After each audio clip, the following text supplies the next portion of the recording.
metaphysical questions, questions about your natal charts. So if you guys have any questions, feel free to comment below.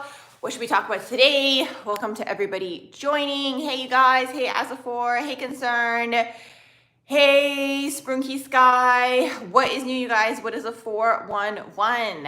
For those of you who are maybe tuning into the live for the first time, maybe the live replay, I do natal chart readings, progress natal chart readings, synastry readings, and mini natal chart readings. So if you guys are interested in any of those, the information for all of that is going to be on my website underneath the description tab, on the description below, underneath the readings tab on my website. You guys can send me an email window should pop up, and then we will go from there. Hey everyone, hey Luna. How are you guys doing? What is new? Hey. You said 2 weeks ago, our chat about 13th astrology sign and the number 13 represents women. You said you didn't tell your wife about what you learned about the number 13, but later that night, she told you that that TS uses the number, I'm guessing 13 in a lot of messaging. Who is TS or T's? Hey everyone, hey. Che, how are you doing? What would you guys like to know? What should we talk about today, you guys? What do you guys want to know about astrology, metaphysics, your natal charts? Hey, Tiffany, how are you doing? What's new? Oh, yes, TS. Yes, a lot of them use the number 13. That's probably, I'm just guessing. Again, I can't confirm this. It's alleged, as usual. But they probably use it, and then they don't tell us about it because probably there's something more there, if that makes sense. I'm not sure. It's not something that I've thought about. It's just something that I thought of now, as you said that, so I wouldn't be surprised. And same thing, like a lot of people think that their highest degree is 33.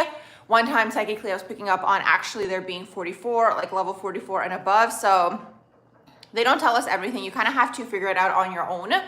And first of all, also everything is inverted and backwards, and this is why you need to be in tune with your heart space to see what actually resonates. So they have the actual codes, and that's why they all hold the wealth and the power, because they know how to manipulate the metaphysical aspect of things down here on this earth plane. But they also do like manipulations, I find, again, allegedly my own opinion, where they open up portals to kind of break like through the like grid. I don't know, it's just something I was picking up on psychically once. So again, just my own opinion, but yes. You said, why do some people have toxic families, and how can you stop the toxicity with your family? Maybe you need some space away from them. Space is always good. I'm not sure how old you are, Luna, or if you live with them or do live away from them. Sometimes it's like, I find with families, one of the issues can be like, because everybody lives together, it's always like different personalities. So everyone's kind of bringing up things in the other person. There's that part of the story. Sometimes like the relationships can kind of be repaired if there's some sort of space, like maybe you don't live with them anymore, or you live on your own. And that can kind of give you that space, because sometimes, like, especially when people are, let's say, toxic or lower vibrational, like they might not change necessarily. So if they're not going to change, you can't try to change them. Do you know what I mean? So sometimes kind of giving that space and kind of, again, obviously having strong boundaries and all the things that everybody talks about. Yes. But it's like, sometimes that's a good boundary. Do you know what I mean? Where it's like, you're not together all the time. Thank you, Steven. How are you guys doing? I'm answering astrology questions, metaphysical questions, questions about your natal charts. Hey, Rebecca, you want to know more about the Galactic Center? Maybe I can make a video on that for you guys one day. You said you have Uranus and Saturn conjunct at the Galactic Center. I screenshotted that. I'll add it to my list. You said maybe Luna can check her chart and do a reading to see if she has energies to move out or take other actions to free herself. Yeah. I mean, my first question is like, how old are you, and are you still living with your family and your parents? Because that's the thing. You'll see a lot of the time in families, there's always like 8th house things going on, or like people that you live with sometimes too. So it's like all these shadows are being brought to the surface, which is really, really interesting, because it's like, that's when the shadows are going to come out, when you're in that close proximity, right? Doesn't mean you have to like absorb it, of course. So it kind of depends. How old are you? Are you able to live separately? Would probably be the best case scenario. If you want to preserve the relationship, is really, really what it is. Because then you're going to have that space from them. And especially if it's like older people and, again, older generations, it's like a lot of different like mentalities. Do you know what I mean? Especially because it's like every generation kind of has like specific like ways of doing things and looking at things. So Oh, Luna, yes, I'm sending vibes. I would love to read for you one day. I would love to read for you guys. If you guys are interested in your own natal chart reading, progressed natal chart reading, synastry reading, and I have many natal chart readings as well. If you guys have like one question or one aspect you guys would like me to focus on, or like one thing you guys want to know about with the mini natal chart reading. So like, let's say you want to know what your life purpose is, or let's say you want to know about your relationships. The mini natal chart reading would be good for that. Welcome to everyone joining. What should we talk about today?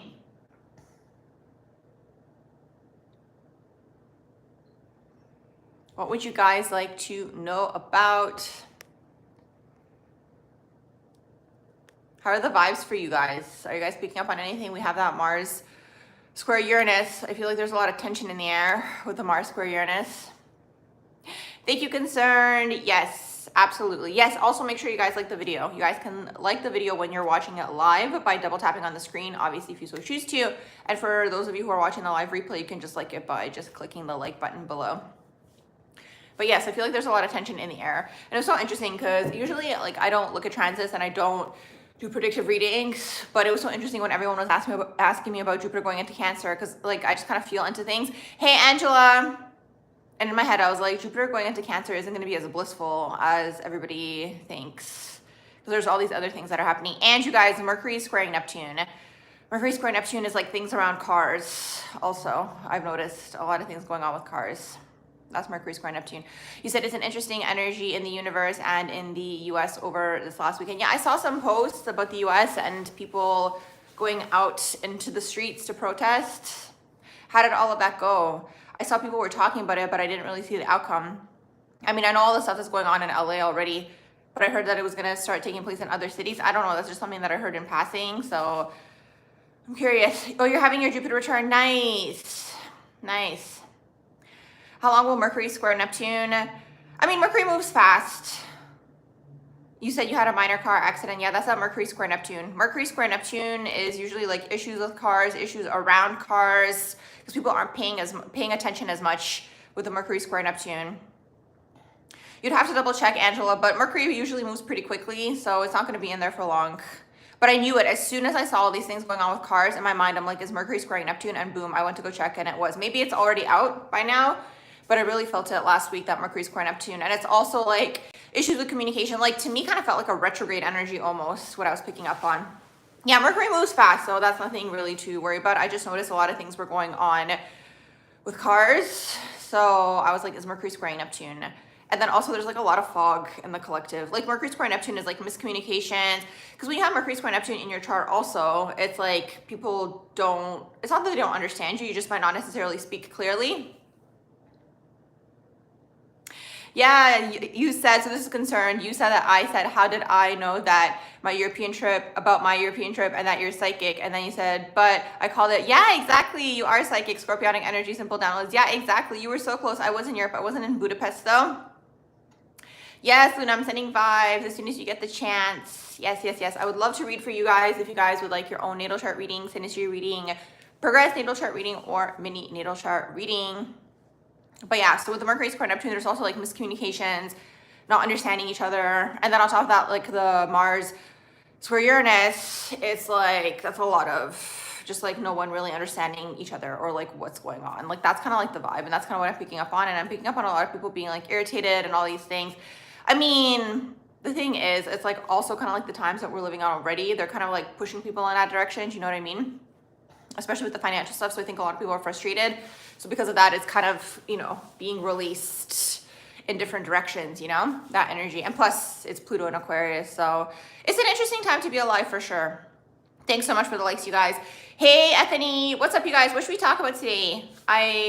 We could talk about your natal charts, astrology, metaphysics, the metaphysical world. What is new? Tell me about your placements too, you guys. You said how to handle Sun, Mercury, Mars, Venus in Virgo. Oh, that's intense. And it's in the 8th house. Wow. And then you said, wow. And then you also have Moon, Saturn, Uranus, and Sag in the 12th. That is really intense because the Virgo and the 8th house, first of all, it's like a private investigator type of energy.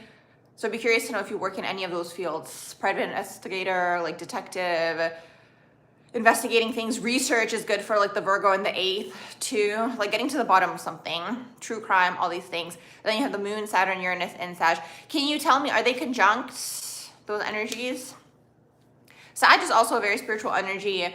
The thing is, Sag like also doesn't really operate down here, like on this earth plane. Like all the signs from Scorpio onwards are spiritual. We just have Capricorn, which is a little bit more grounded, so they're able to kind of execute their goals a little bit more easily compared to the other spiritual signs. But also Sag is like half up in the clouds, half on the earth plane. Because for that Sag energy, thanks so much for the likes, you guys. For that Sag energy, it's like it's half human, half horse, right? It's a centaur, and the arrow like shoots up into the sky. So sometimes Sag, I've noticed, is like also they're mutable. People kind of also sometimes have a hard time understanding Sag. And Sag can also be like very unique, eccentric as well in their own way. And then you have it all in the 12th house. No, I'm not a Virgo. I do get that sometimes though. In the Vedic astrology, I am a Virgo. So there's that. But in Tropical Placidus, I have Virgo occupying my 12th house. So maybe that's why you guys pick up on that energy too. Especially when I'm talking about like astrology and these types of things, right? The Virgo energy comes out. Also, I see with like the 8th and the 12th, that's a lot of like karma to clear with the home, the family. That's a lot. That's intense. Definitely try to stay away from substances if possible with all that energy in there, because the 8 can go into addiction and the 12 can just go into escapism. Hey, as for you said you finally understand what I meant by water energies absorbing the energies around. Exactly. You said you have a lot of water and you feel lots of energies when you go out. Yes. You tense up a lot. Your mind labels it bad, but it's just energy. Yeah, it's not necessarily good or bad. It's just people's things probably that you're picking up on when you go out and about. It's intense because it's like, that's the thing too. Like you might notice, like, let's say you go out, sometimes people who have like water energies in their charts, and this is why like water, first of all, like if you have, let's say Pisces, Scorpio, Cancer, like in your chart, or even like 12th house, 8th house, 4th house, like again, learning how to close up your aura is probably going to be very beneficial. Because the thing is like, even if you go out, let's say, even if you go to like the club or wherever and you might drink, it'll never be just one drink for the water energy. Because it's like the one opens you up, and then it's like, because you're picking up on so much, you might continue just like, let's say drinking, or sometimes people do substances, right? To like tune everything out. And then it turns into this whole vicious cycle. It is really what it is. So it's a struggle, but basically you're meant to transmute energy with all that energy as well. Oh, thank you. You said you see a lot of Scorpio in me. Well, I see. You nailed it, because Scorpio is my #1 energy. It's my dominant energy. Scorpio. My dominant energies, you guys, are... Actually, let's see if you guys can guess. Try to guess my top 3 dominant energies. Those of you who know, don't tell the other people. Let's see if you guys can guess my top 3 dominant energies. So you already guessed Scorpio. That's my #1 energy. Scorpio dominant, and then I have a Scorpio stellium, and then all Pluto conjunction situation going on in there. You said, Barbara, you always come back to my videos. Thank you. You said so many times, and it always rings true. Thank you. Yes, that's usually what's going to happen, because I notice part of what I'm doing is to plant the seed. So it depends like at what point on the journey everybody is on. Because for people who are not ready to receive the information, it goes into their subconscious, and then at a future date, when they are ready to receive it, they'll think back and be like, oh, that's what that meant. But kind of like you said, the more you watch it, or like the more that you experience, you'll see how it resonates is really, really what it is. So I'm glad that it resonates. It's good to hear. You said, can I share some insights on Saturn in the 8th house? Yes, Saturn in the 8th is interesting because that's usually a restriction on sexuality, intimacy, emotions, okay? So because it's Saturn, it could be the father or the dominant masculine role in your life. And it's a struggle because if you have a restriction in this area, so the restriction could have been, let's say you grew up in a religious household, maybe you have a lot of internalized shame, maybe there was a lot of repression around it. It could be cultural, for example, as well, you know, but anything around sexuality, or let's say like, because it's Saturn, maybe the father wasn't expressive, okay? With Saturn in the 8th house, maybe the father dealt with addictions or something of the sort. Basically, you get restricted by the father or the dominant masculine role in your life, then it's going to be your teachers and it's going to be your managers. So anyone who is in that authoritative position above you now restricts you in the 8th. Now, the struggle with having the restriction with Saturn in the 8th is not only is it restricting your sexuality, but it's also restricting your life force energy and your creativity is really what it is. So it depends. It's going to manifest differently for different people, but usually there's some sort of wound connected to sexuality, emotions, vulnerability, and expressing that is really, really what it is. And then now it affects actually your ability to manifest because that energy is kind of being siphoned. I hope that makes sense. Hey, everyone. Yeah, Libra is Exactly. Oh my gosh, I see. You also must be psychic. Of course, with the chart like yours, the A house, the Virgo, you said you have Sag and 12th house. Yes. Okay, you're really good. So Scorpio is my dominant energy, number 1. Number 2 is Capricorn, and then is Cancer for number 3.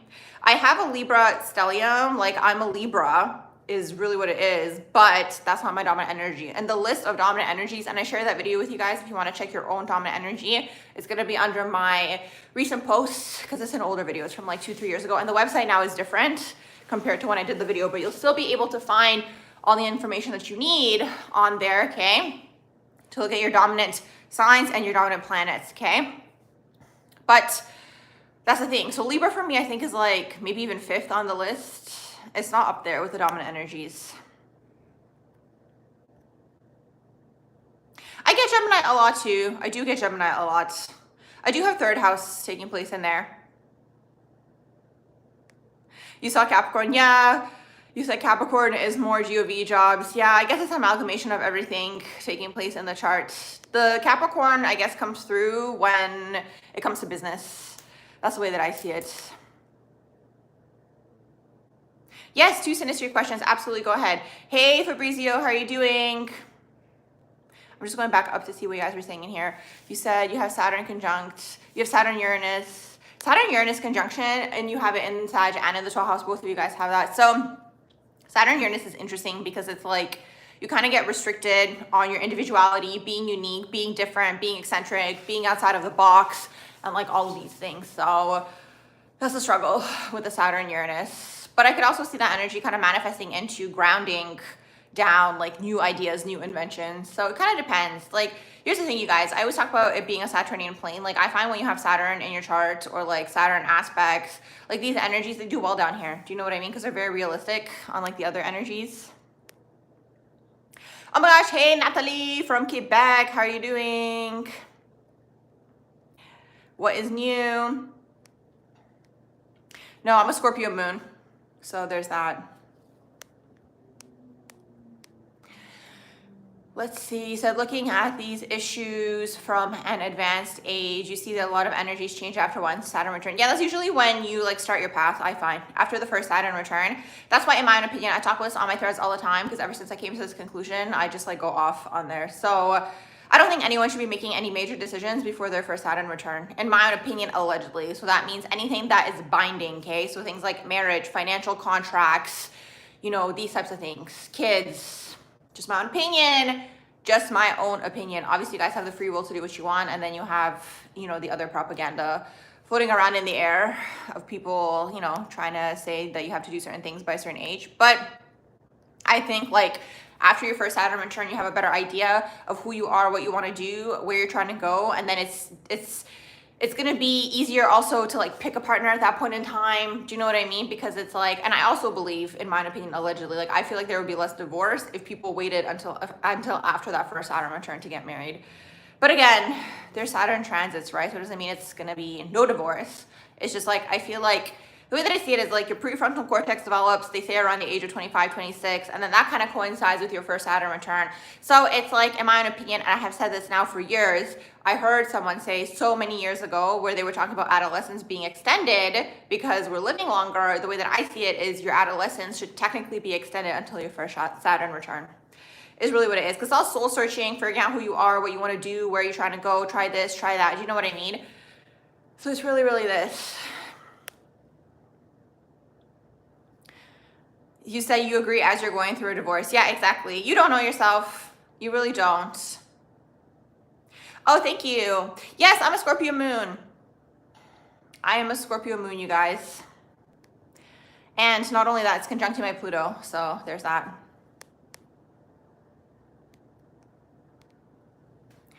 You said that your moon activates in the home. Yes. What activates when you're out in public? Probably your 10th house. If we kind of go through that logic train. That's not something that I thought about before. I just thought about that now.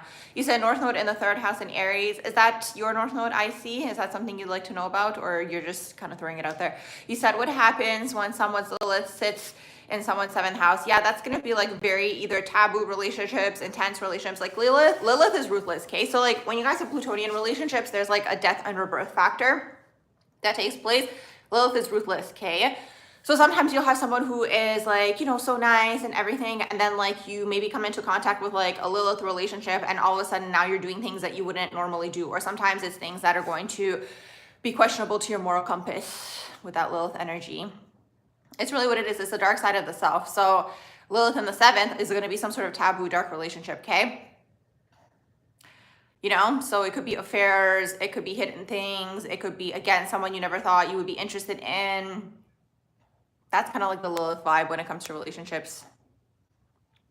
You said all your siblings are Scorpio and you're the Aquarius. How's that going for you? You said, oh, wow. Yes, thank you. You said that explains why I'm so psychic. I have a very psychic chart, you guys. I have a bunch of 12 houses taking place in there as well. It's really, really what it is. So it's interesting. It is interesting. There's a lot of Scorpio moon in my family too. You said her Juno and her Neptune are conjunct to your North Node. Let me see, who are you talking about up here? Her Juno and her Neptune. Who were you talking about, Natalie?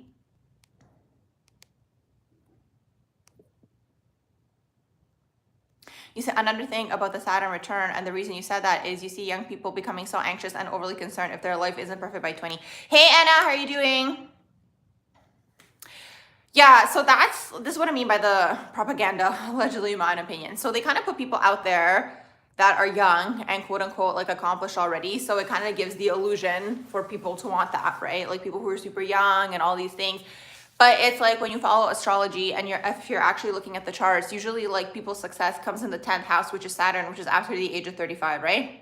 So usually climbing to that 10th house. So that's another inversion. Everything, you guys, is inverted down here is really, really what it is. So it's interesting to see. And then a lot of those people, allegedly, again, you don't really see them like lasting a long time down here in this earth plane. So it's kind of like the faster the rise, the quicker the fall kind of thing. Just something that I noticed. Okay, you want to know about your lover, Natalie. Okay, hold on. So you said, okay, let me go back up here. Her Juno and her Neptune are conjuncting your North Node. So she's activating your life purpose there, okay? Could be something to do with spirituality, like that you guys share together. Then you said her Saturn is conjunct your moon. I mean, the Saturn aspects could be longer relationships, but also I'm curious to know, do you have that already taking place in your chart, the Saturn conjunct moon? Because that could kind of be like a restriction that, like, when you have the Saturn aspects, it can also sometimes feel like a parent relationship or like mimicking a parent relationship. And you said her Juno and Neptune are conjuncting your North Node, so that's activating you into your life purpose, like whatever takes place here. And then you said your Mars is conjunct your moon, sun, and ascendant. That's all the sexual attraction in there. The Mars conjunctions. The Mars to moon, like you will see that a lot of the time. And like almost sometimes even instant pulls, or you can't like stay away from this person, the Mars to moon. You said sun, the Mars sun can be like ego battles. The Mars ascendant can also be a little bit of ego battles too, but it's all sexual attraction basically with the Mars in there. Hey everyone, hey Matea.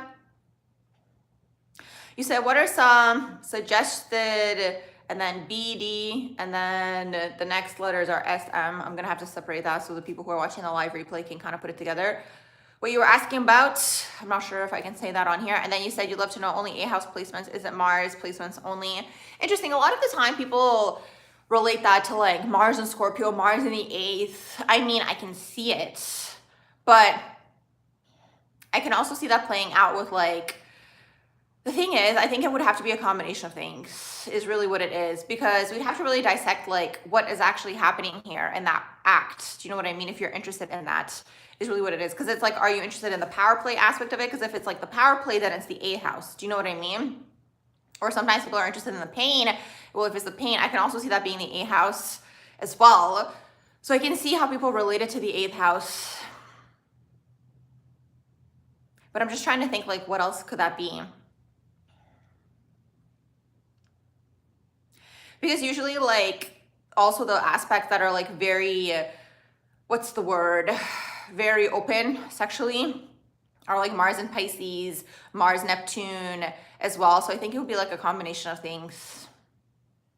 Because that's like, the thing is with that, it's not always going to be the 8th house. You know what I mean? But I can see how people come to that conclusion because of certain aspects of the 8th house. So I'd have to think about it to see what else it could be. Yeah, power play is definitely going to be A house, like Scorpio things. You said, I mentioned in threads, instead of giving someone the benefit of the doubt, just trust your intuition. Yeah, exactly. So I said in my threads that as soon as you have a doubt about something, it's probably your intuition that's warning you. Like, that's kind of what I meant by that. Basically on my threads, I was like, we should remove benefit of the doubt from the terminology that exists out there. I'm not exactly sure how I worded it, but it was something along those lines. Yeah, because if you have doubt in a situation or about a person, it's coming up for a reason. You know what I mean? Like, so most people are taught to override their intuition is really what it is. So it's like, why would you give someone the benefit of the doubt? That's the way that I see it now. Because it's like, if there's a doubt there, there's something that it's like internally it's not vibing. You know what I mean? Venus in the first house is attractive usually. Mars in the 10th is a business person. You can use those energies basically to work with people. You said Mars in the 10th, how is your work? Like, people say you'll be working towards government. You're in the finance field. I can see that manifesting into finance as well. Mars in the 10th, it's like, it's anything to do with like climbing the higher echelons of society. Do you know what I mean? So you'd kind of have to see what else is going on with the other energies in your chart. You know, like, you can't focus on just the one aspect, right? It's like, yeah, Mars in the 10th, because the 10th house is like, again, Capricorn and Saturn. Like, I can see why people automatically think that it's government. But the 10th house is also about status, and it's also about money overall. Do you know what? It's a business-minded person, corporate, you know? So Mars in the 10th is nice. You're climbing basically the higher echelons of society. Now, to see how else that would manifest, you want to look at the rest of the energies in your charts. So if you're in the finance field, I'm curious to know if you happen to have, let's say, Pluto in the second, Scorpio occupying your second. The Venus in the first makes you attractive, which is nice if you're going to be working with people. BRB, you guys. All right, I'm back. I am back. Let's see what else you guys saying in here. You said the patriarchy wants to accelerate a period of adolescence because it needs soldiers, workers, and babies. Yeah, a lot of people are talking about that lately. So interesting how that's floating around in the collective consciousness. Yeah, that's exactly what it is. They need the SOLDIERS to go off and fight, and then because they're dying off, then they need more babies, basically, in that train of thought, of course. So it's interesting to see. It's very like robotic, I guess. Any tips on how to close your aura? Yes, check out my how to stay grounded video, like you mentioned in there, because there's a lot to say. Closing your aura, like, it's all about basically clearing your lower chakra things, first of all, to see what's going on with the lower chakras, okay? Your wounds and your woundings, and just being aware of it. That's first of all. Second of all, trying to stay away from things like substances, okay? So let's say alcohol, drugs, okay?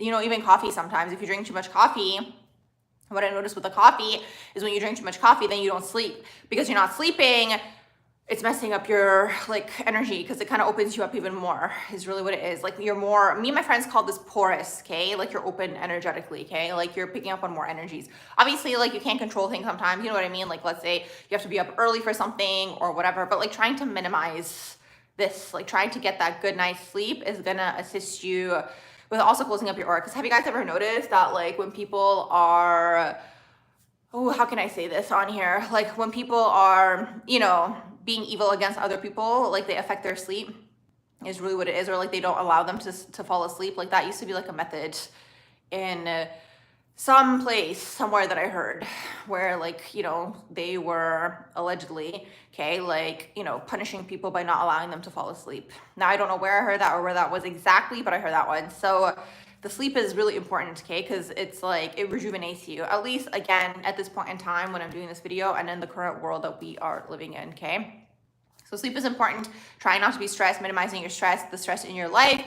And yeah, closing up your aura, and then doing things to elevate, quote unquote, your frequency. So does that mean going to the gym? Okay. Does that mean, you know, doing yoga? Does that mean going on walks? Does that mean dancing? Okay. These types of things. And then also doing things that you love is really what it is. Hey everyone.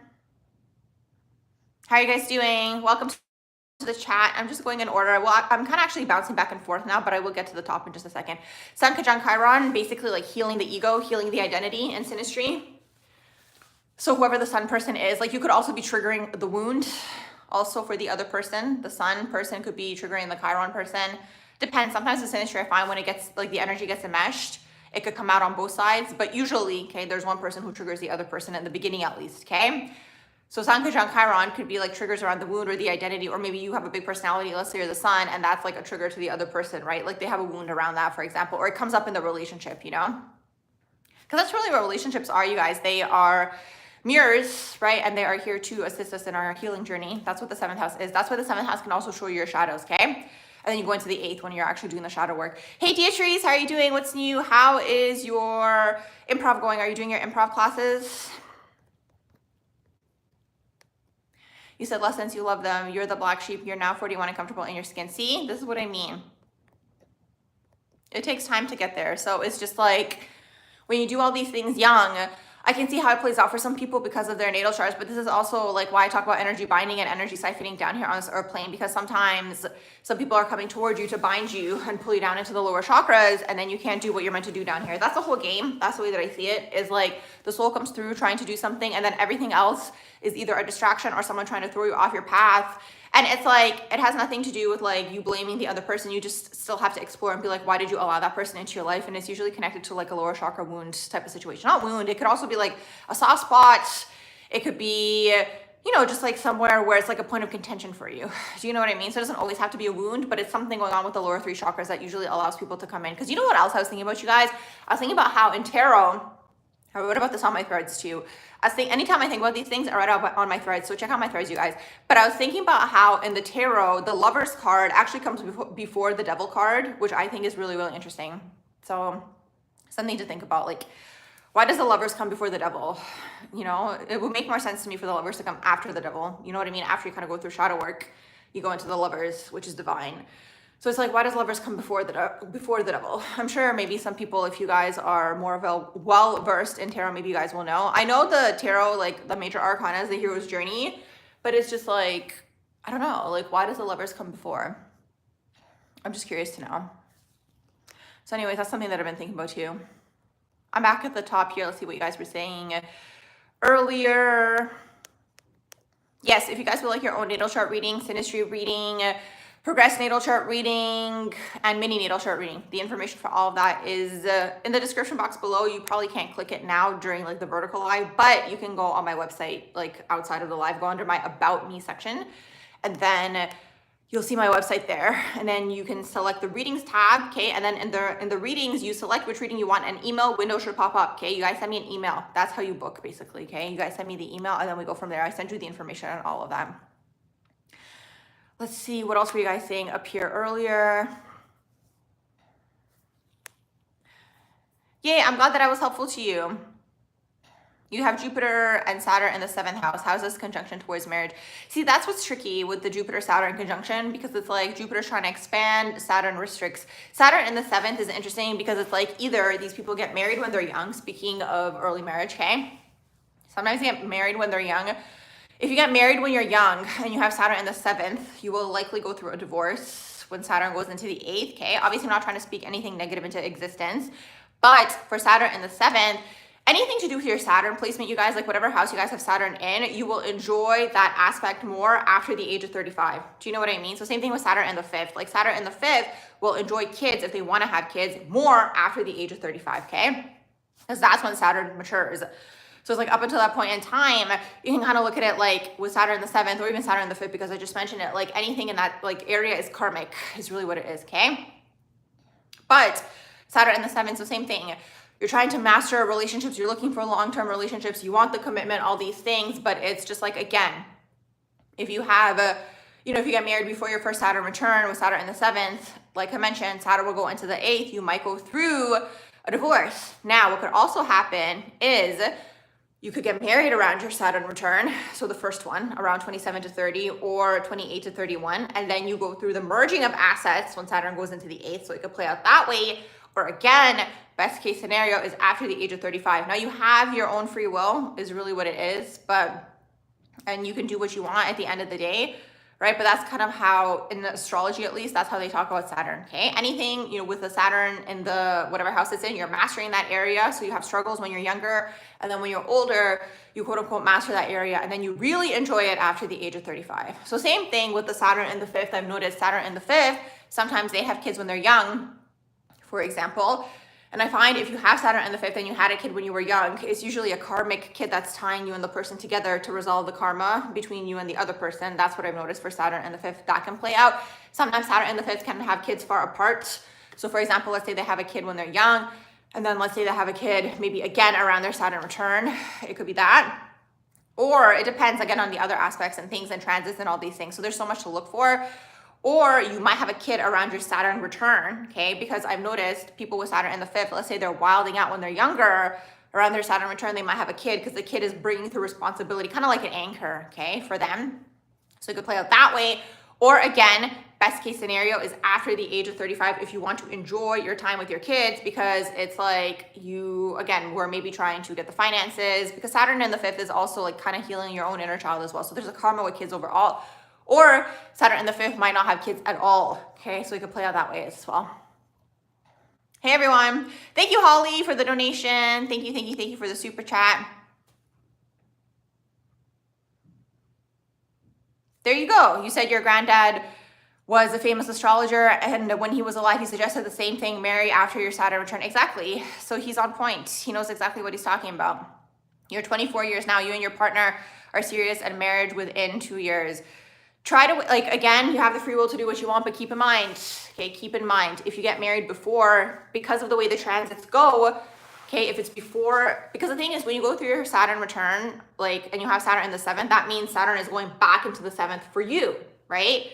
So it's like if you got married before then, after Saturn in the 7th, you start having issues, then you go Saturn into the 8th, and then you go through divorce, okay, because that's separation of assets. Or when you go into Saturn in the 7th transit, okay, you get married, and then Saturn in the 8th, or maybe you meet your person around that time, right? You get married, and then you have merging of assets for Saturn in the 8th. I hope that that makes sense, you guys, okay? So I'm glad that that resonated. You said Saturn gives a reality check in the domain of life in which it's placed. Exactly. Saturn, this earth plane is ruled by Saturn, you guys. So if you're in the reality of this earth plane, like every day is a reality check. Do you know what I mean? So it's this, it's always going to pull you back, right, into what's actually happening in the physical. That's why people who have, again, Neptune, if you look at it this way as well, like any planet after Saturn is a struggle, okay? Because again, that's just the way that I see it psychically, the earth plane being ruled by Saturn. It's like anything outside of that has a hard time operating down here because you're not operating within the Saturn. Do you know what I mean? Structure. So that's why people who are like more Neptunian, for example, struggle. And then even, let's say, Uranus energy also struggles, because it's like Uranus is about the mind and it's about the ideas. And it's like sometimes Uranus is ahead of the time, but then they feel bound here by time, okay? Which is Saturn. Saturn rules time, Saturn rules karma, and I'm also willing to bet, just my own opinion, again, I can't prove this, but just my own opinion from thinking in my head, I'm pretty sure that Saturn is also the reincarnation loop, okay? Saturn is connected to all of that. So Saturn is going to give you a good indication also in your charts, like your point of contention. Do you know what I mean? So like, let's say you have Saturn aspects, right, from Saturn to your personal placements. It'll give you a good idea as to where you struggle. Do you know what I mean? Because it's like, that's kind of where, again, this Saturnian structure is in one way, shape, or form, like targeting you, I guess you can say, or it could be your soft spot or your weakness, like whatever way, shape, or form you guys want to look at it. Okay, I hope that that makes sense. Thank you. You said everyone's saying Jupiter in Cancer will bring blessings to your 11th house as a Virgo rising, but natally you have Saturn in the 11th house as well. You have a night chart. Will Saturn cancel out these blessings? Saturn might just help you ground that. Jupiter in the 11th could be like an online business, money online. Maybe you always wanted to work online with Jupiter in the 11th. So I'm just throwing that out there. Again, you have the free will to do what you want. You said, what about your second Saturn return? It's always the same thing, you guys. It's always like the same. You're always going through the same. So while we're operating, again, underneath the Saturnian structure, it's always the same thing with all the transits. Do you know what I mean? So whether it's your first or your second Saturn return, doesn't matter, okay? Because Saturn in the 7th, like I mentioned, it might not be a divorce, but it could be, let's say, a long-term friendship. You separate, right? Saturn in the 7th going into Saturn in the 8th, okay? Or you get married maybe around that time too, if you are looking to get married, when you go through that transit specifically. So it depends like how it's affecting you in your chart. Rahu being North Node in the 2nd house, here to master money. Okay, that's part of your life purpose in this lifetime.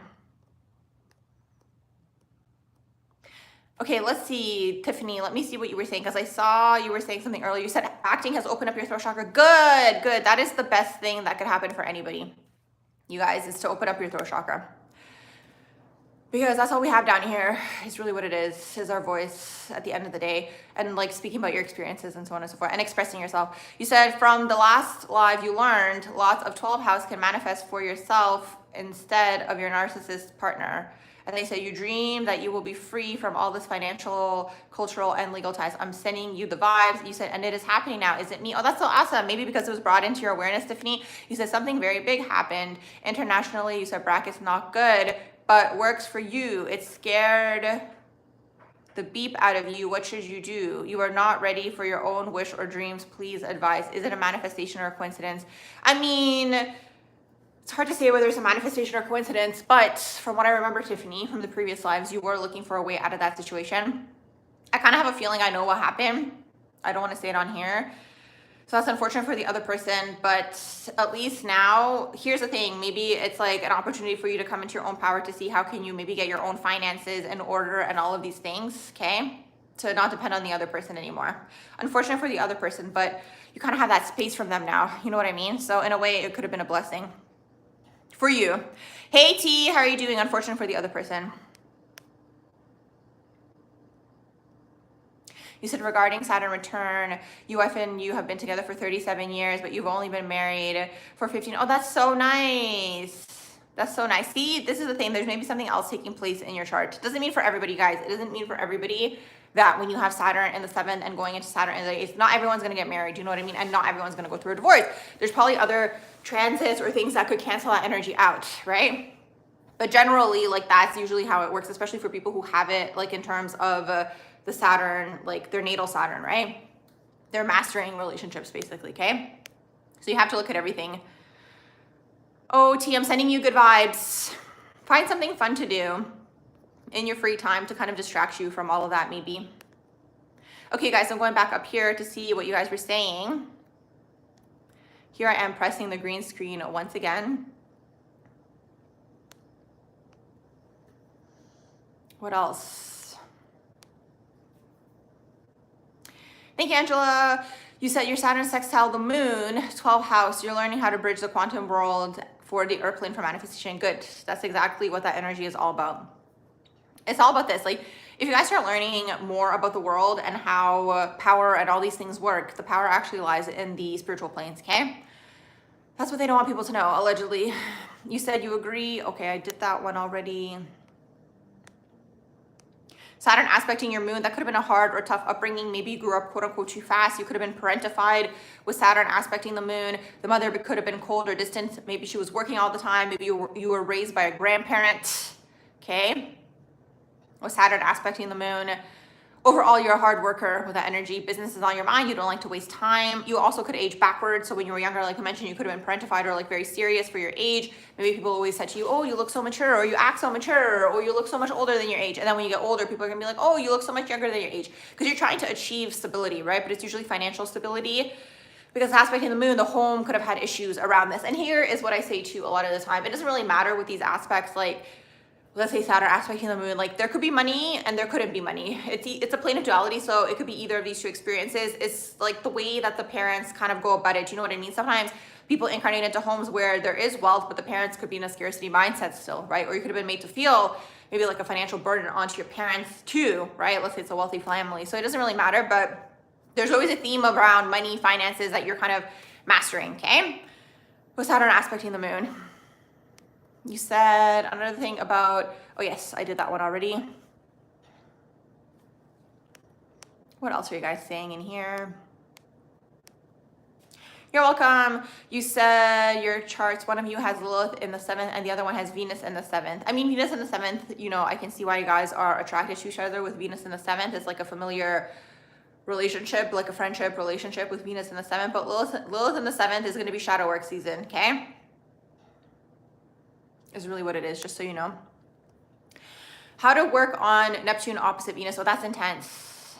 Okay, here's what I will say. Neptune opposite Venus, or any like Venus-Neptune aspects, you're always dreaming of love. You want the one true love. You want the movie type of love, all these things. So it doesn't mean you won't find it. It's just instead of wasting your time focusing on that, take that energy and use it for the creative aspect.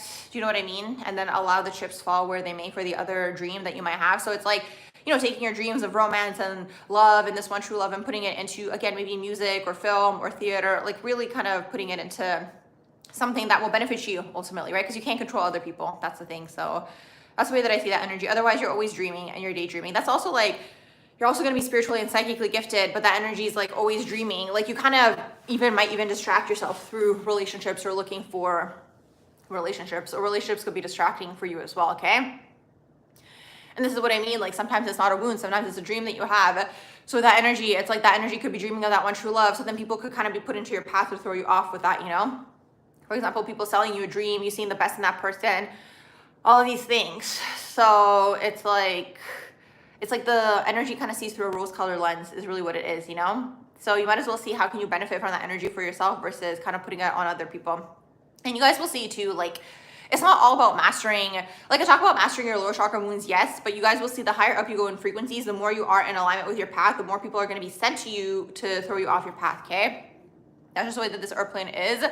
Because here's the thing, and I talk about this in terms of destiny swapping on my threads too, because people now, like, here's the thing.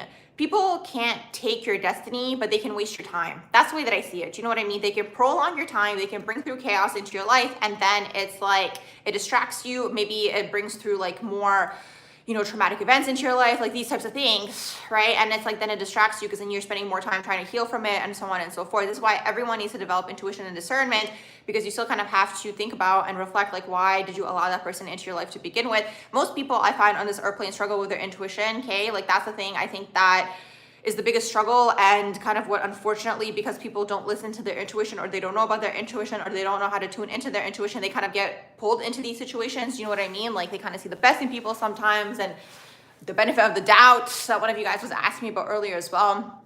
Okay, so these things, like people, it's like such subtle things where people like override that intuition, but the intuition is like the only thing in one way, shape, or form that like isn't fully tampered with, I find, down here on this earth plane, and it's kind of like your compass, okay? So it's like the more people get in tune with their intuition, it's like you'll kind of be able to divert these situations, but you'll see the higher up you go, if there's even like one sort of like blind spot or soft spot, or again, it could be like a wound or whatever. It's like people will come into your life for that particular thing, and you might allow them in, and then it'll distract you. And the whole thing here, the way that I see it, is like it always triggers another reincarnation, which is annoying, okay? So that's the whole game here. That's the way that I see it, is being on that reincarnation loop is really, really what it is. Hey everyone, welcome to the live. I'm answering astrology questions, metaphysical questions, questions about your natal charts. You said you feel like some mistake intuition for their own fear and ego. Exactly, that's why you have to come out of the lower chakras and know what you, like what your fears are. You know what I mean? Usually the way, like when I used to teach this in person, what I would say, and even some of my videos on here that I have where I talk about getting in tune with your psychic gifts and abilities and all these things, usually the first thought you have about something is your intuition. Like that first instinct, you know, nudge, thought, idea, like that's usually like on point. And then the ego mind tries to like rationalize it, right? Because usually the intuition doesn't make sense. So then the ego mind comes in, okay? It's gonna be like, oh no, you know, whatever, maybe you're being judgmental, maybe you should give it a try, maybe you should give it a chance. Like you kind of have to explore this self, because sometimes it could be resistance in some situations, you know what I mean? Like sometimes you could have resistance to doing something new and being in your comfort zone. So this is why you have to learn the self. I can't really, you know, explain any other way. You have to learn yourself to learn the feelings within the body, right? But sometimes like, it could be the resistance that's, you know, the comfort and is trying to pull you out of. But even the comfort is, to me, like also the devil energy, you know what I mean? Because I don't think anyone's meant to be stagnant in this life is really what it is. But it's like, and I think that's what keeps people off their path, unfortunately. Okay, it's all of these lower chakra things. So it's this. Let's see, Kalina, what did you say? You feel like you've been dealing with a lot of karmic relationships this year. Do I have any words of advice or blunt truths that would be helpful? Okay, so I'm curious to know like what is karmic in your relationships? You know what I mean? Because anytime, in my opinion, when I think of a karmic relationship, I always connect it back to the lower three chakras. Because to me, the way that I see karmic relationships, it's like the devil card in the tarot. You know, the chain between two people, you're kind of chained to this person, but it's like, why are you chained to them? You know what I mean? Like, what is it that's keeping you there? Okay, so then you have to explore and be like, what is it in the lower three chakras that's pulling you into this, okay? Is it, you know, security? That's a big one for sometimes for people. It's a root chakra thing, okay? Is it security? For sometimes for people, it's going to be validation. Sometimes for people, it's going to be a status thing. Sometimes for people, it's comfort. Sometimes for people, it's time, okay, that they invested into something.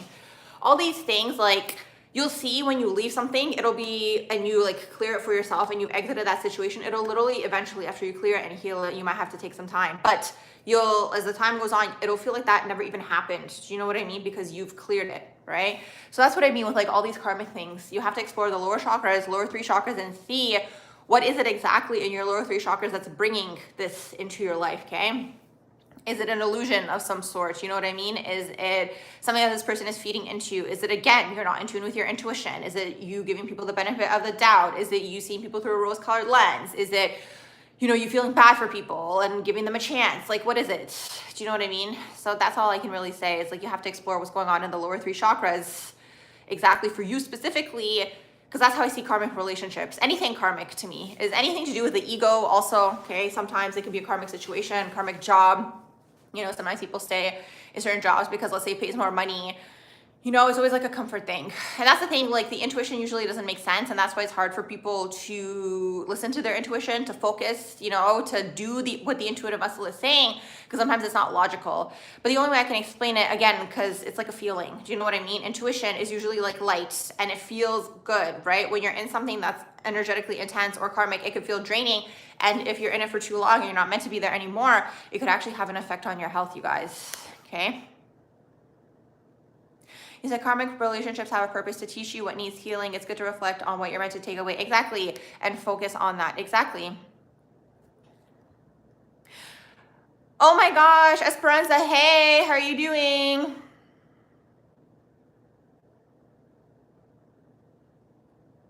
What is new?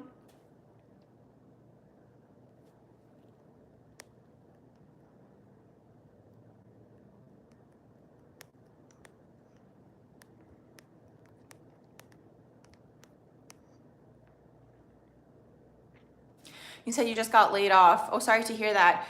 Sag Sun, Pisces rising, Pisces moon. Oh, that's a lot of mutable energy in there. Virgo, Mars, and then you have Saturn, Libra.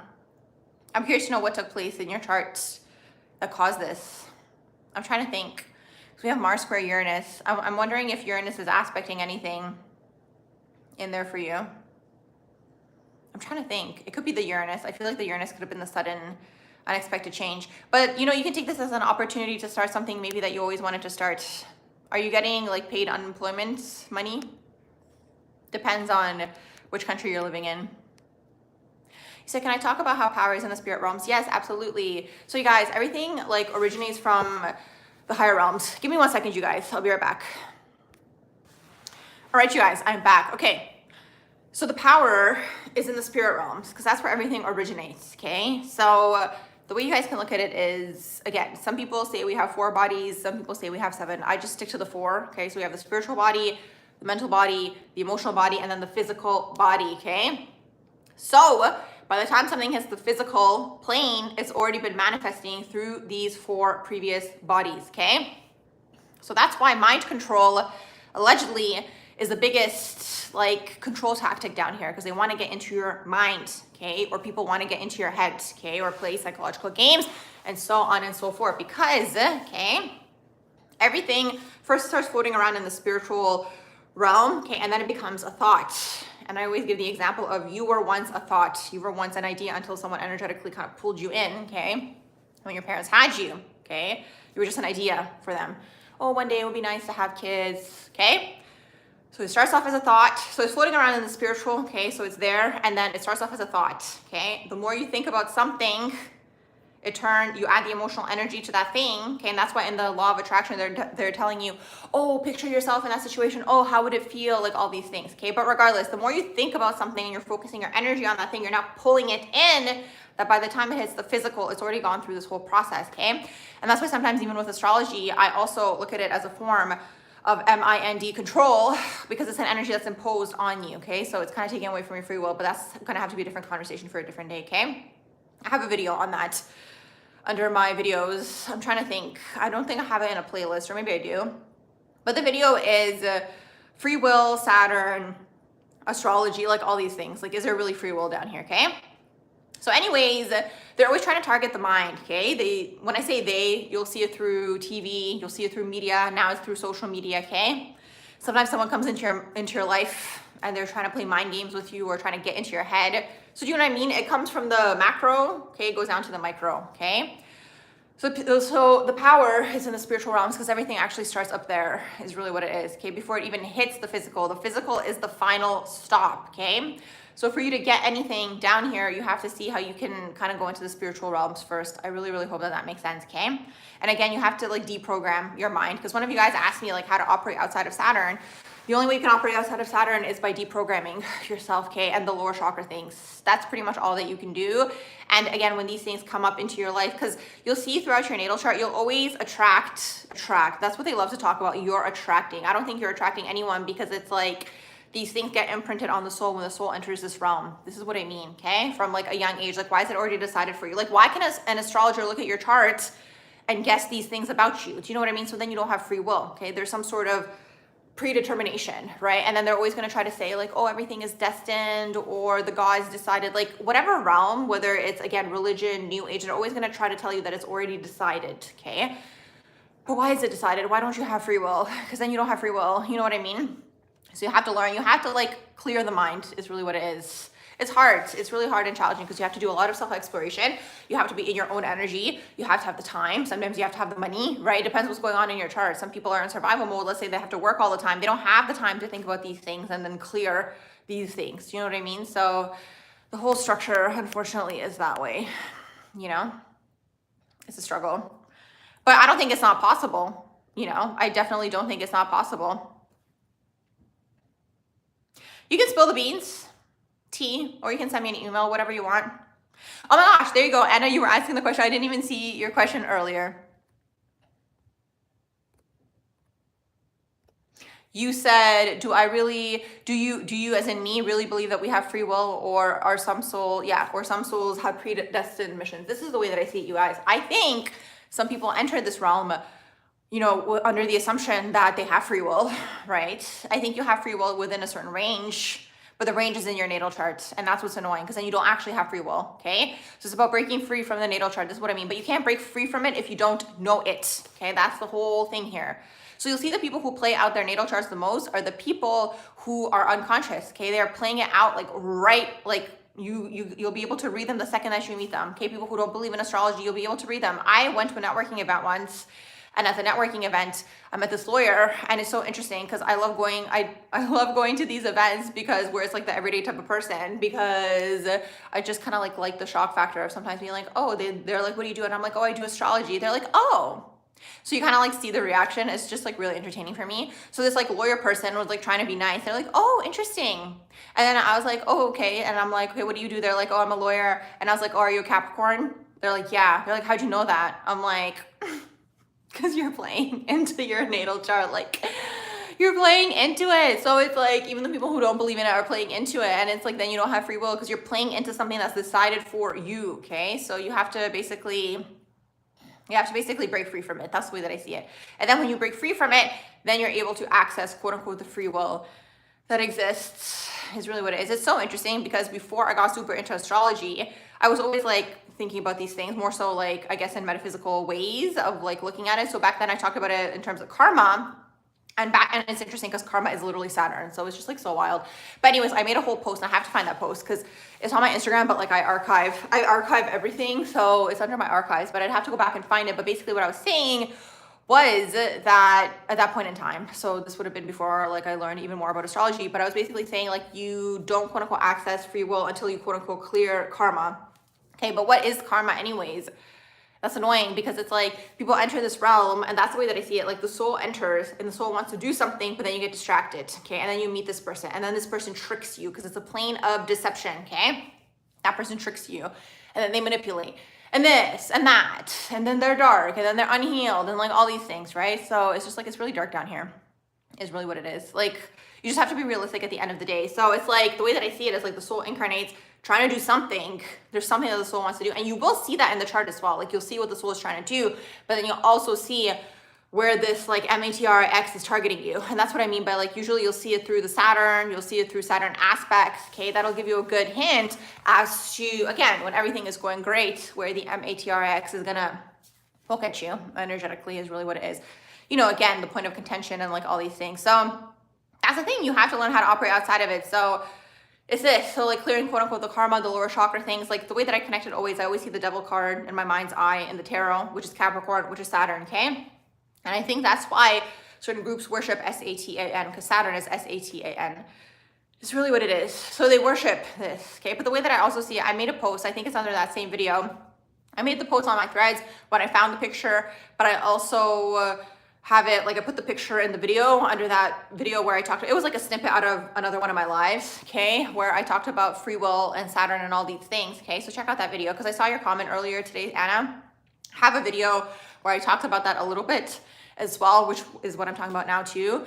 But it's like, the way the picture is like there is like all of these energetic, all of them, like all of the planets are gridded essentially around the earth plane, but for whatever reason, they worship Saturn the most. So the planets are like energy grids or something. They're not actually physical. So that's the thing. So whatever's around the earth plane is not physical, it's an energetic thing is really what it is. And that's what's keeping everything in place. And that's why, like, again, I talk about this too, like the Saturnian grid, when people do the psychedelics, they draw the eyes, right? The eyes that are watching everybody, they're watching on the astral, okay? It's really what it is. And that's how people get you in terms of karma. Like you'll notice, for example, you know, sometimes I notice like, you know, for the train, for example, you have people who, let's say, just jump on, they don't pay or whatever, and they like don't pay, right? And then one time they get caught is really what it is. I mean, that could be a chance thing, but it's like, it doesn't just have to be on the train. It could be somewhere else. Like I've noticed, let's say if you're in that situation, right? Let's say you don't pay for whatever, you will get a bill somewhere else for not paying. So it's like, what is operating this? Like, how does that come back around? Do you know what I mean? So it's something in this realm only. That's a thing, right? And it's very like POLICE vibes. And then when they talk about like big BROTHER, it's like, again, they're kind of trying to anchor that in the physical, but it's already happening on the astral. Do you know what I mean? This whole surveillance energy is already happening on the astral is really what it is. But I'm not trying to take you guys too much into the crown, because sometimes people go into the shadow of the crown and then they go into fear. But it's like really interesting because people who sometimes are open energetically, they see this, it's just like they're in fear. So they might go into paranoia, but they're actually picking up on what's happening, unfortunately, but there's nowhere to direct the energy. Did I ever tell you guys a story about, hey everybody, oh good, I'm glad that it's resonating. Yeah, exactly. Yeah, there's ley lines. And that's another thing too. Sometimes I think in my head with the Google Earth, oh my goodness, maybe I shouldn't have said that word. But anyways, that I'm like, how do they have every location? Do you know what I mean? Like, how do they have literally every single location in the world on the map? Like, I think about that sometimes and I'm like, they're going to be like, oh, it's the SAT. I can't even spell that word, but whatever they put outside of the earth, that's like tracking everything. But then it's like, okay, how's that working outside of the earth? I always go on this tangent when like people talk about SPACE, because it's like, if you've never been there before, okay, first of all, how do you have technology that's able to operate outside of this atmosphere where it's like, you know, they say there's no gravity. So if there's no gravity, it wouldn't work. And then it's like, it gives a signal that comes in here. So what's going on here? Because it's like, either you already have the tech from before, so you're either lying about never being there, or if we follow the story that you're saying, how is it able to be outside of the earth and then like give the signals into the earth? Like it just doesn't make sense, you know? So anyways, I'm not going to go on that whole tangent, but yeah. Yes, exactly that word. That word T. Yeah, I didn't want to say, because sometimes there's certain trigger words that you say and then all the bots like fly into the chat. So like I try to stay away from some words.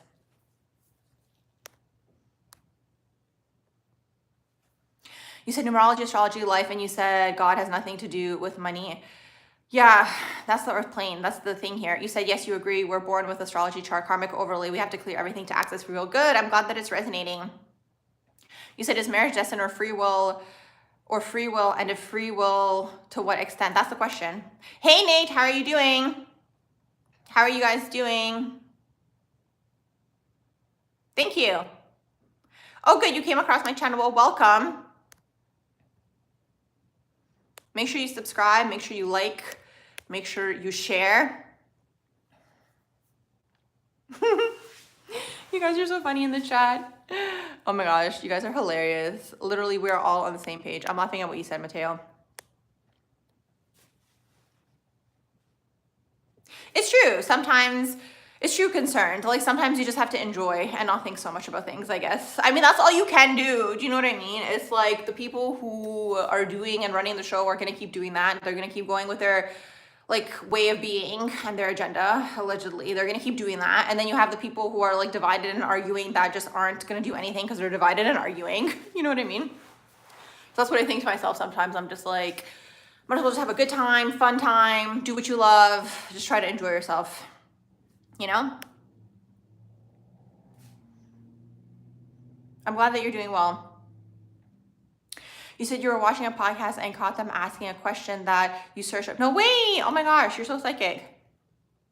You said I got you thinking. Good. That's my job, because I think so much, I make you guys think so much, you know? Oh my gosh, Tiffany, I'm sending you guys hearts. Or you hearts, but also all of you guys out there too.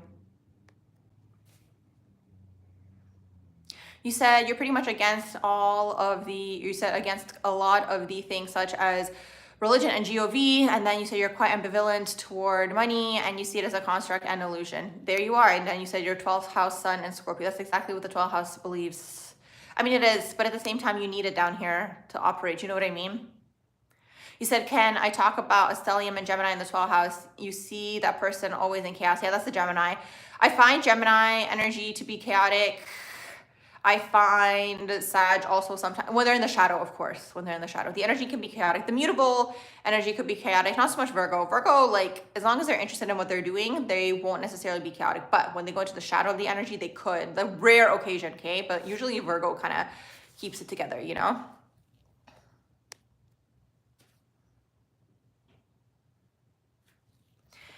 So yeah, so if you, back to the question that you were asking, Anna, about like the free will or the predestined like situation, it's just like, it's predestined if you're playing into your natal chart.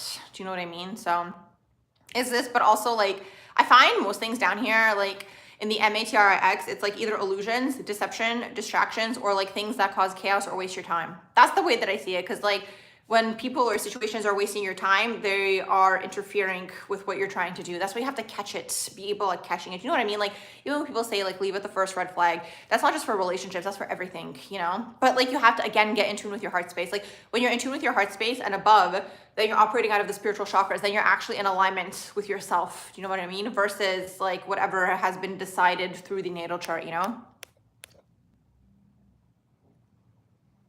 Oh, I'm so glad. Thank you, Spiritual Awakening, Scorpio. I love you guys as well. Thank you for being a part of this channel. I'm sending you guys good vibes. You said, what do I mean by opening up the crown and getting scared? How to handle that? You run into that sometimes. Yeah, I find that, again, when people talk about people who are hearing things or picking up on things, like those people are usually psychic. They just don't know how to channel their psychic gifts and abilities, you know?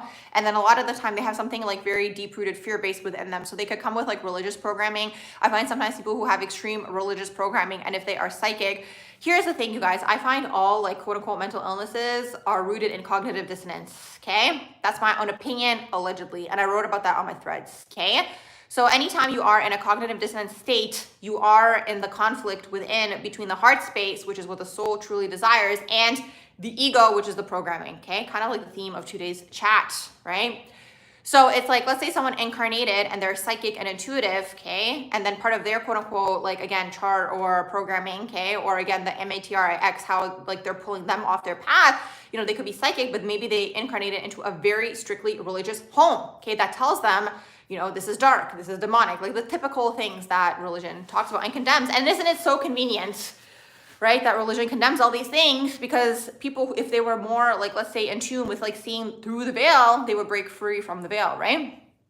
So it's just like really interesting how all of this, like all of the things have been put in place, allegedly, okay, to throw people off is really what it is. So like for those people, that's kind of like an extreme, you know, version of this. Like you're open in your crown chakra, right? Because you're psychic and you're intuitive, but then you're being pulled down into one of the lower three chakras, fear. There's some sort of fear. Let's say you have religious programming. That's just like one example that's extreme, but it could be some other type of fear programming that you have, okay? So it's this. So this is the thing, you have to get in tune with the body, because it's like if you're operating out of fear and you're psychic, then you're kind of connecting to things that are going to feed into certain fears that you have. Does that make sense? That's why, let's say Scorpio in the shadow could be like paranoid, or people talk about Scorpio being paranoid. But I'll tell you guys, I don't think it's paranoid. I think it's just like not fully being rooted in their intuition and trusting it. Does that make sense? Because like usually when you're picking up on something, because one of you guys asked me, I wrote about this on my threads too, okay? Because one of you guys asked me what I wrote about on my threads, and I talked about removing the term benefit of the doubt, okay? Because if you have doubt in a situation, okay, it's probably your intuition that's warning you, is really what it is. And I always wonder, like when people have any type of situation take place in their life, I always wonder, and I'm like, did they have a bad feeling before they went there, before they talked to that person, before they got into a relationship? Like, I just wonder to myself, because people have been taught to override their intuition, is really, really what it is, okay? That's one of the themes of today's chat. So basically, if your crown chakra is open, you have to work on being grounded and going into your heart space, is really what it is, and clearing the lower chakra wounds so you can also be clear, right, in terms of the information and so on and so forth, which you receive. Because it's really interesting, because I love to listen to different types of perspectives always, okay? And sometimes I've had psychics, like this is back in the day more so, like I've seen psychics talk about certain predictions that they have, and I'm just like, yeah, but what you're predicting is coming from a place of wounding. Like to me, it was clear, right? But to them, because they're out of the lower chakras, right? So that's why also people say like, don't listen to psychics, don't listen to false prophets and all these things, because ultimately like you want to listen to yourself, right? Like you can go to a psychic to confirm what you're feeling or believing, but you don't want someone to be quote unquote guiding you. Does that make sense? I really, really hope that it does. Exactly. Is intuition how God communicates with us? Yes. Okay. That's exactly what it is. So your intuition is your connection to God, source, the creator, the universe, like whatever term you guys want to use, that's what your intuition is connected to. And I have a video on that on here too. Okay. Under my metaphysical playlist, I called it your emotions, okay, which your emotions are connected to your intuition, okay, is your connection to God, source, the creator. So that's why quote unquote narcissists, okay, real narcissists, okay, because a lot of humans have narcissistic qualities. It's just part of being here, okay? It just is what it is. But real true narcissists, like people who are actual empty vessels, are stuck in their lower chakras, okay? So they're cut off from the heart space because they're cut off from their emotions, deeply traumatized, deeply wounded, okay? They're in intense survival is really what it is. So that's why they're energy vampires, because they're not connected to their own source is really what it is, okay? And they're also usually scattered and chaotic and so on and so forth. So that's what it is. So I think everyone can be connected to source if they connect to their heart space. It has nothing to do with anything else. It's what I mean when I talk about feminine energy. It's the feminine energy within, okay? Which again, you know, the way the society is, you know, doesn't really look at the feminine energy in a positive sense is really what it is. It's like subtle, you know, like communication here and there. When people talk about feminine energy, this, but it has nothing to do with gender. It's your own feminine energy, which is connected to your sacral and your heart space and your intuition, okay? So that's the way that I see it, is really what it is. Exactly. Intuition is your internal self speaking. Exactly. You said when you clear away the fear, you can sense that your intuition is pretty on point. Exactly.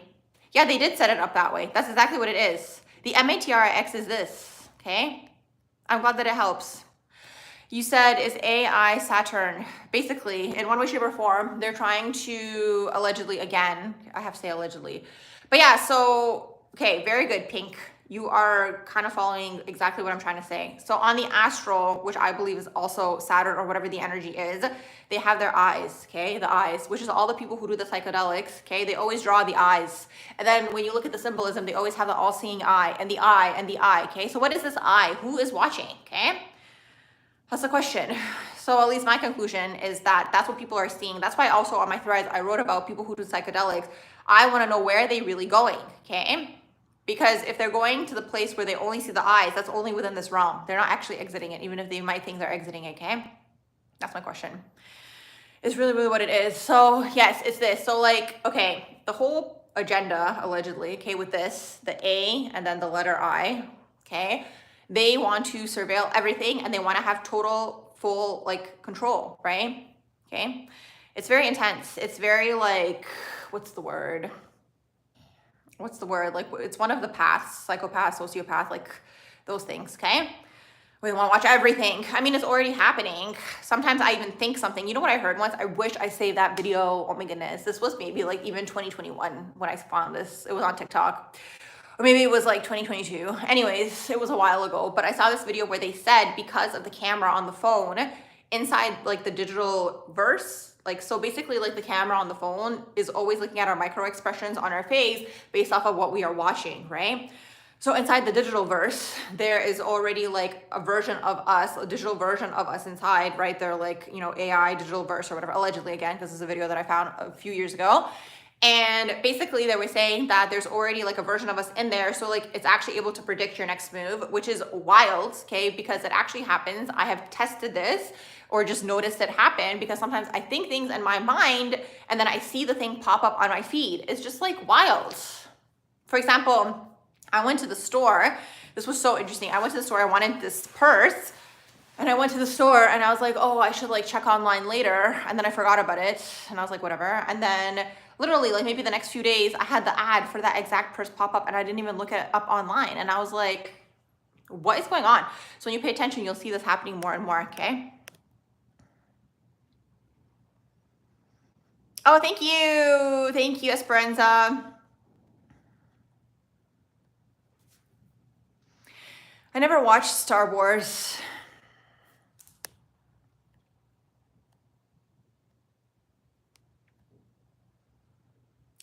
Thank you, Esperanza. You said how to unblock emotion to not, how to unblock and not resist emotion and accept it. Hard to say. You have to actually feel it and you have to be able to identify it. So it's hard to explain because I am water dominant. So for me, I'm feeling into everything all the time. But then when people talk about intellectualizing emotions, I don't understand, for example, like what that is like or what that seems like when someone intellectualizes. Like I'm kind of like, okay, so they just think about it and they don't actually feel it. Do you know what I mean? So it's hard to say what's going to work for you because it depends on you as a person, right? And how your energy is made up, right? But maybe writing it down, thinking about it, like really exploring the range of emotions. Like what does happy feel like? What does sad feel like? What does this feel like? What does that feel like? So you can kind of hook into it, hook into the energy. You've also been understanding your own intuition good and also communicating with your higher self. I don't know who that is, Mateo. This Seth, I'm not sure who that is.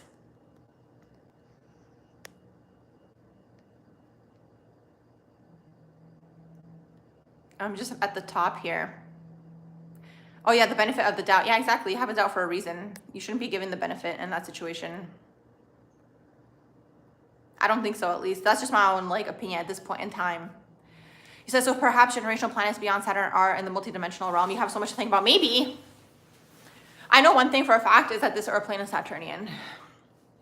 So the other planets, like even like, for example, Pisces, which is Neptune, they struggle down here because they are Pisces, right? So it's like, you know, they're more Neptunian. They don't really go well with the Earth's energies, Pisces, for example.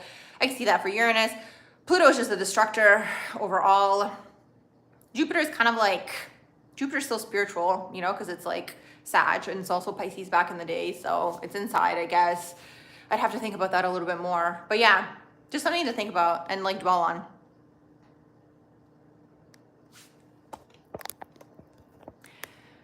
Let's see, what else are you guys saying in here? I'm glad you guys are well. Am I Gemini, Sun, or Mercury? No, I'm a Libra. Libra, Sun, and Mercury, you guys. I have a lot of third house, though, in my chart, too. So maybe that's where you pick up on that energy. But yeah, people always think I'm a Gemini. I get Virgo a lot. Virgo is my 12th house.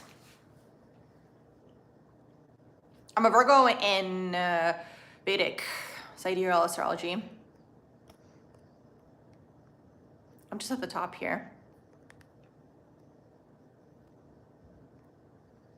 Let's see, what were you guys saying up here? A friend suggested that your intuition was strengthened when you were in a position of stress and had to use your power. Interesting, maybe. I mean, if you're a Scorpio, here's the thing. If you're a Scorpio, it comes naturally to you, right? Like concerned, in your case, I'm reading your question, because it's like, it's a survival thing is really what it is. Usually, like, you guys, everything that everybody does is like a survival mechanism. That's why sometimes when you see where people are coming from, it's hard to get annoyed at them, but they don't have to be in your space. But when you see like people acting in certain ways, it's coming from survival or coping is really what it is. But ultimately it's like survival. And same thing with fears. Every fear is actually rooted in the fear of death, okay? Like every fear, if you go to the root of the fear, is actually the fear of death, okay? So when you overcome that, you'll be able to clear a lot, okay? You said mastering relationships in response to your marriage comment. If I look at your natal chart, that's exactly what it says with a lot of your 7th house energy. There you go. Here to master relationships. And in general, partnerships are important for you. You said, is that for all Venus, Neptune placements? In general, like Venus, Neptune, you'll feel it more so, like back to what I was saying about Venus, Neptune way earlier. You'll feel it more so for the square, opposition, conjunction, and then the trine and the sextile is going to be a little bit more subtle, but it's still there, okay? Barbara, would I attribute Mars conjunct, what would I attribute Mars conjunct the midheaven? So part of your work can be something with Mars, right? So sometimes it could be, you know, being a starter, being a go-getter, an athlete. So it could be this. Saturn and your 8th house. Oh my gosh, I had somebody else talk about Saturn in the 8th house. So Saturn in the 8th house is a restriction on your sexuality, on your vulnerability, and on your emotions. It's the sacral chakra, okay? So you get restricted by the father. So maybe the father was emotionally unavailable or emotionally distant, or like restricted you when it came to your feelings, okay, in the sacral. So that's why Saturn in the 8th can also sometimes struggle with addictions, for example, because again, I find all addictions are rooted in some sort of trauma that hasn't been processed, okay? So you always have to get to the root of it. That's why all these band-aid solutions don't work, you guys. You have to get to the root of where it is coming from, okay? Because, and that's the thing with triggers. You'll keep getting triggered until you get to the root of the trigger, okay? You can't just like put a band-aid on it.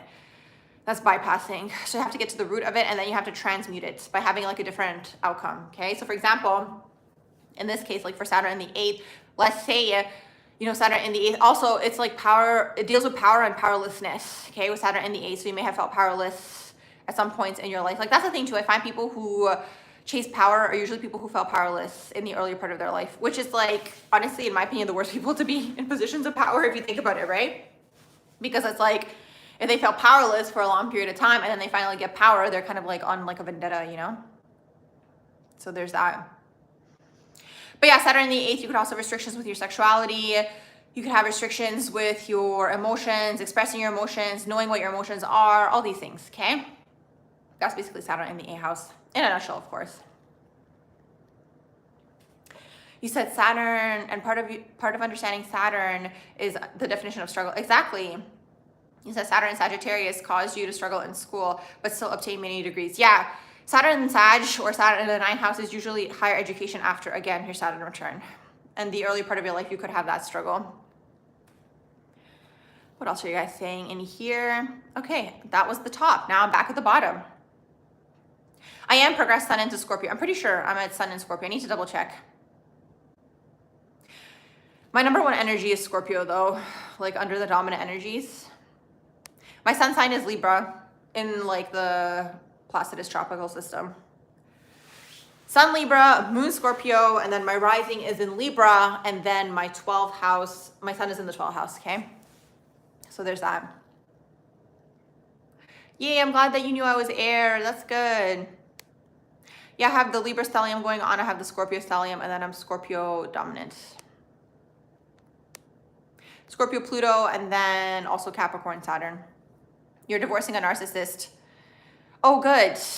Goodbye to the narcissist. Yeah, the narcissists are always trying to like latch on. That's why I even think about relationships sometimes, and I'm just like, is it even necessary? If you come into your full self-alignment is really what it is. And just recently, I stumbled upon some psychology things, and I'm not a psychologist, that's always my disclaimer, you guys. But it's interesting because even in psychology, one of the psychologists from back in the day was also talking about integrating the psyche. And that's the thing. And that's what, in my own opinion, when you quote unquote fall in love with someone, like that's actually what is happening from the metaphysical perspective. But now I saw it like when they were talking about it in psychology too. You're actually integrating yourself more into yourself is really what it is. So it never has anything to do with the other person. Actually, you guys, nothing has ever anything to do with the other person, ever. It's all about you. It's really, really what it is. That's sometimes hard for people to accept. Uranus enters Gemini. I haven't really thought about Uranus entering Gemini. It's not an unexpected change, so there could be unexpected change when it comes to school, the way we look at school, education. I mean, we're already in it. There could be more digitalization, for example. I mean, already the kids aren't learning, right? That's what I've been seeing from a lot of teachers talking about that. The kids aren't learning, they're not paying attention, they don't know how to write, they can't even write a paragraph. Some of them think like 5 sentences is too much to write a paragraph or whatever. So Uranus and Gemini is like restructuring all of that, which is so interesting. Actually, fun fact about me, there's a period of time where I actually wanted to restructure the education system. It's just like my Uranus energy, like that was so many years ago. But then I realized like back then, I was like, honestly, like, how can I, just one person, go in and change the whole education system? Because I felt the education system was outdated. And I guess probably that's what's going to be happening now.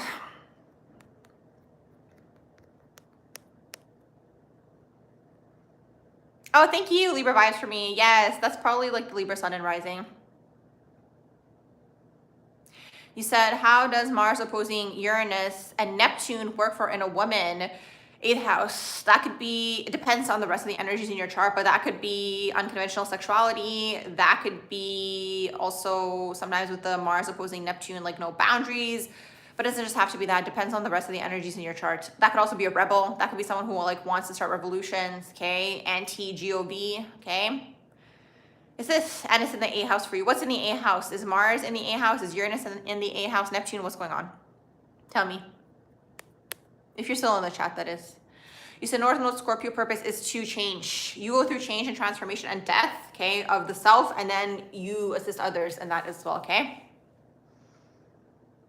You said it's so true that everything is related to the fear of death. Exactly. Years ago, you arrived at this conclusion when you analyzed keeping up with the Jones phenomenon. I don't know what that is. Let me screenshot that. See, every time I screenshot, the green screen comes up. But it's not every time. It's when I click it by accident that first time, and then it keeps popping up after then.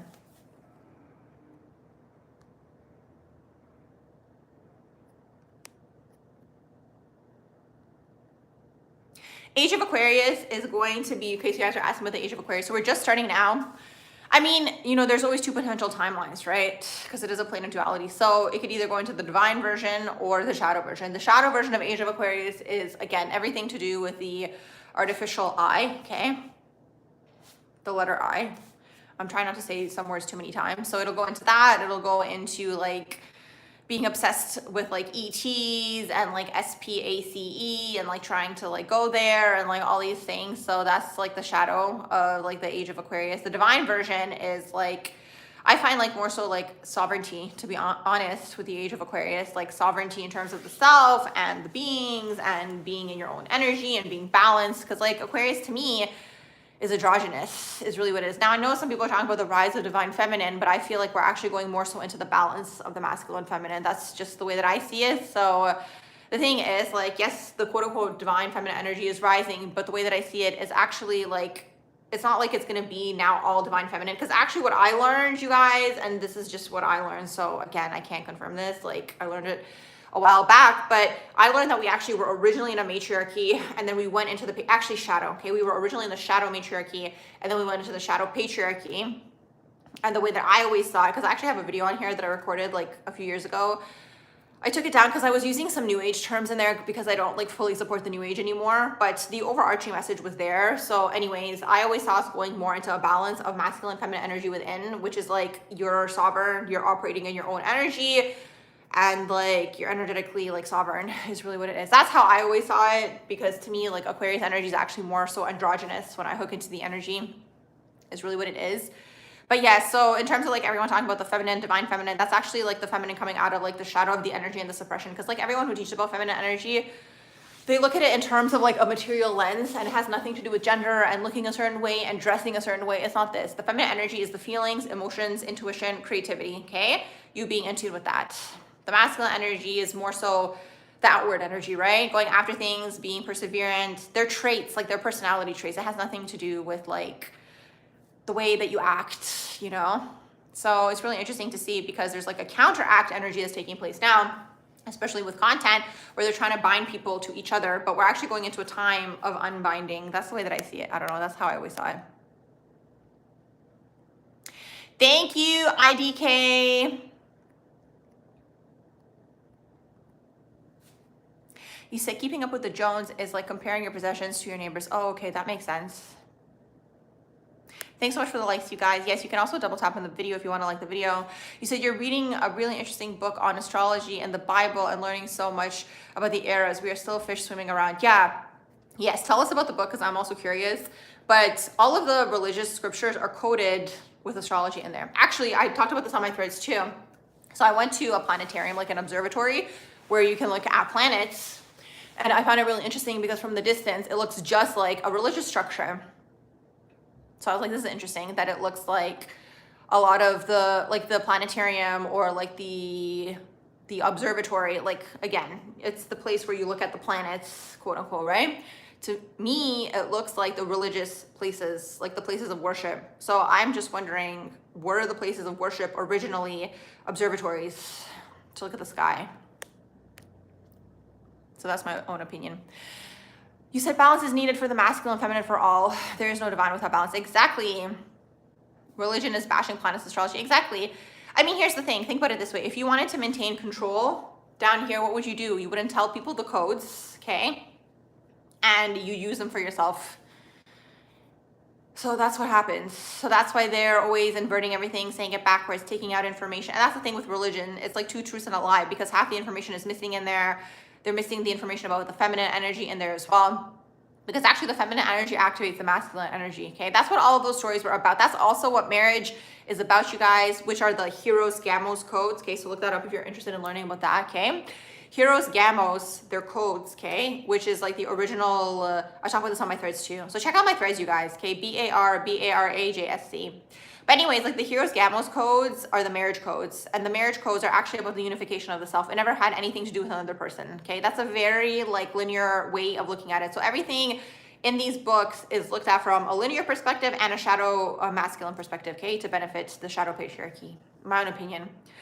Allegedly, but again, this is what I mean. There's two truths and a lie. So it's like you have to look at it more so metaphysically. Like, what is it saying? It's all about energy, okay? In here.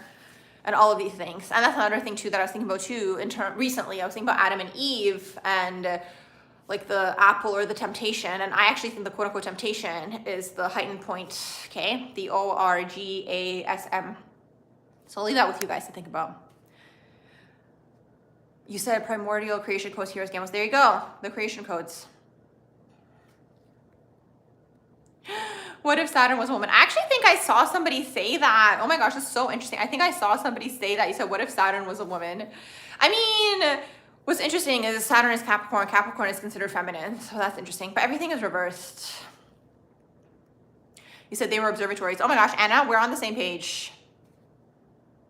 Love fantasies ruining your love life. That's the saddest. Yeah, exactly. I talked about that in the previous live. The whole romance scam. And giving your power away to another individual.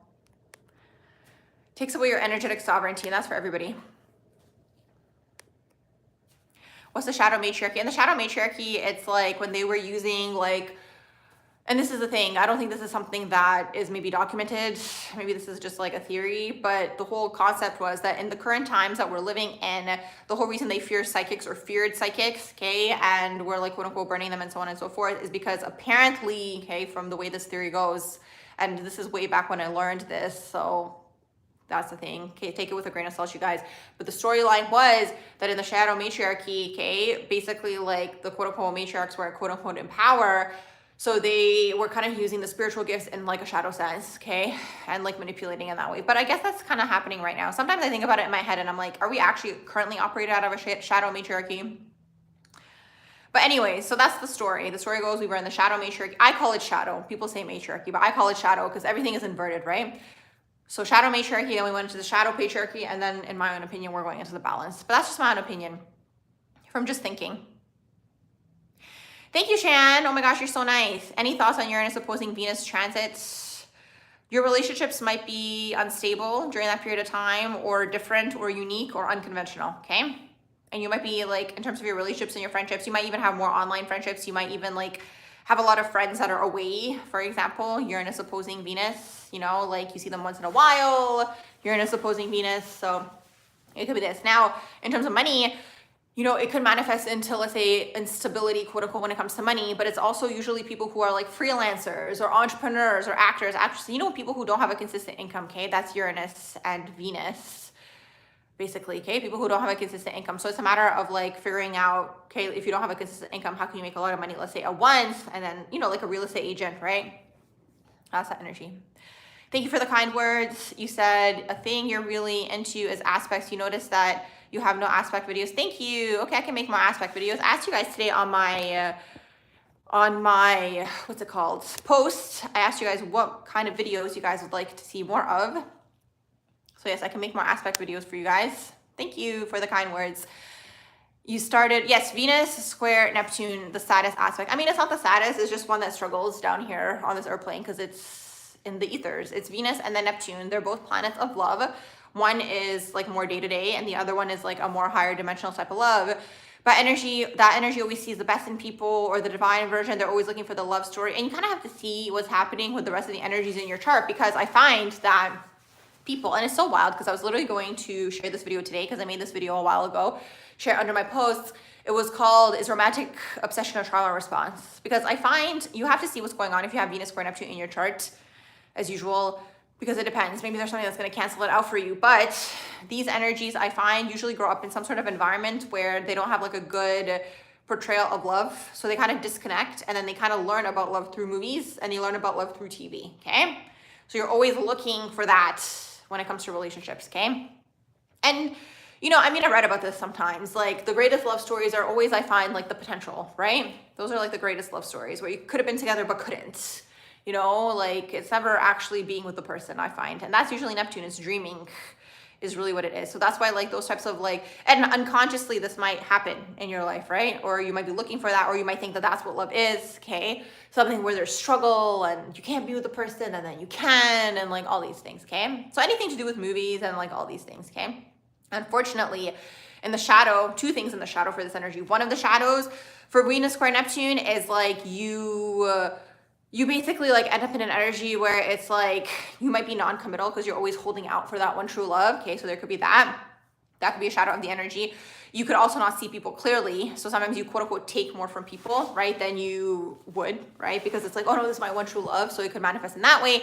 And then you have the extreme shadow where that could manifest into like quote unquote cheating in relationships, because it's like Neptune has no boundaries, right? And with no boundaries, it's like, again, the energy is non-committal. So because they're always holding out for that one true love, they might not be fully committed with the person that's in front of them. And not just that, they might also not be in relationships for long periods of time if they know this about themselves, right? So it depends how well you know yourself. So is this. You said, is there a correlation with the 12th house and constantly experiencing deja vu? Yeah, sometimes it's hard. Yes, definitely check out Heroes Gamos. Definitely check it out. So with deja vu, the way that I see it, and again, I can't confirm this, is just my own opinion. I see the deja vu as like you dreamt of this before. That's how, to me, deja vu kind of feels. It's like, oh, I dreamt of this once and now it's happening. So it could be 12th house because you're already like psychic, right? A lot of people, you said you don't believe in monogamy. No, I don't think monogamy, here's the thing. I think there's like a misunderstanding around what monogamy is. I think, because the thing is, like some people think like if you're not into monogamy, you're into polyamory, which means having multiple partners at once, right? That might work for some people. But in terms of monogamy being like your one and only permanent lifelong thing or person, that's not realistic, okay? So it's this. So it's like there's different ways of looking at it. You know what I mean? It's not just monogamy and polyamory, right? Some people actually are polyamorous, but I do think that's like a very small percentage of the population who are actually polyamorous, who are actually able to have multiple partners at once, right? But I mean, I had this conversation with my friends back in 2019. If we look at like, let's say, okay, now if we look at, let's say, friendship, right? Friendship is aromantic and it's asexual, right? You're not sexually attracted to the person. So you can have multiple friends, right? So it's like when it comes to relationships, right? So what's the difference, you know? If you look at it that way, it's just like in relationships, there's a sexual attraction, right, to the person, and maybe if you are romantically attracted. So it's a little bit more complex, right? But the thing is, there's different types, right? So it doesn't mean that everyone's gonna have multiple partners at once. Like some people are. I just think it's like a small percentage of the population, because the thing is, I don't think humans are evolved enough to be polyamorous either, you guys, because there's still a lot of shadows. Humans are still jealous. They get jealous in these relationships. Like there's a lot of things you have to override within the self to actually be in a successful polyamorous unit, okay? And then there's just the other part of the story where it's like when the relationship is done, it needs to be done, and then you move on and you break up and you end the relationship. I think that that's what it's more like, but I don't think there's a name for that, or maybe there is, but I don't know the name, okay? Where it's like, it's not permanent forever monogamy where you're with one person forever, but the relationship is done and then you move on to the next person, or the relationship ends and, you know, it's finished and then you move on, right? So I hope that makes sense.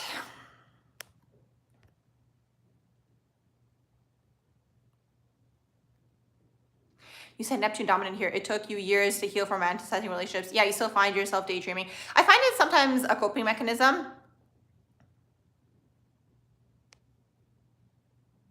What did you try?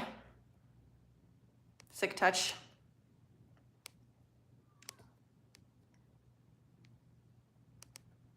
Yeah, so that's what I said in that video where I talked about like the romantic obsession being a trauma response. Because sometimes it's like serving you. Do you know what I mean? Like it depends. Like it depends what's going on, right? Because it's like sometimes it's like actually unhealthy where you're fixated on one person, okay? But sometimes if you're like, I find that people go into romantic obsession or dreaming about it or daydreaming because it's like helping them cope with whatever's going on in their physical life. Does that make sense? Like sometimes like it's like a lot of chaos is happening in your physical life and it's all like intense and chaotic. So people kind of go off into the dreaming and daydreaming to help them cope with whatever's happening. You know what I mean? Sometimes it protects you. Do you know what I mean? Like sometimes, let's say you're always like daydreaming or whatever about this and you're kind of holding out for this. Sometimes it protects you in the sense where it's like the shadow people or the dark people, you don't even see them because you're kind of focused on something else. So like it could protect you in that way. So like it kind of depends how you look at it, right? But it's like if you're just like hyper focused on one person, like at that point in time, it could be limerence, which could be unhealthy, right? So it depends. Which psyop? You said romantic obsession is a trauma response. Your life as a child was so dark. Yeah, this is what I mean. That's why I'm curious to know like Neptune, again, like Venus, Neptune in the 7th, Pisces in the 7th, Pisces in the 5th, Neptune in the 5th, or these transits, okay? If you go through any of these transits, like I'm curious to know if these people also have like intense, like, again, let's say moon in Scorpio, moon in Capricorn, moon Pluto, moon Saturn, like, you know what I mean? Like if there was like an intense upbringing, like if there's a combination of that taking place in the charts. I've seen that a bit, but obviously I haven't seen everyone's charts in the world. So it's hard to say that that's going to be everybody, right? But I find usually people go through some sort of intense thing around the home when they're a kid, and then they go into the escapism aspect of things.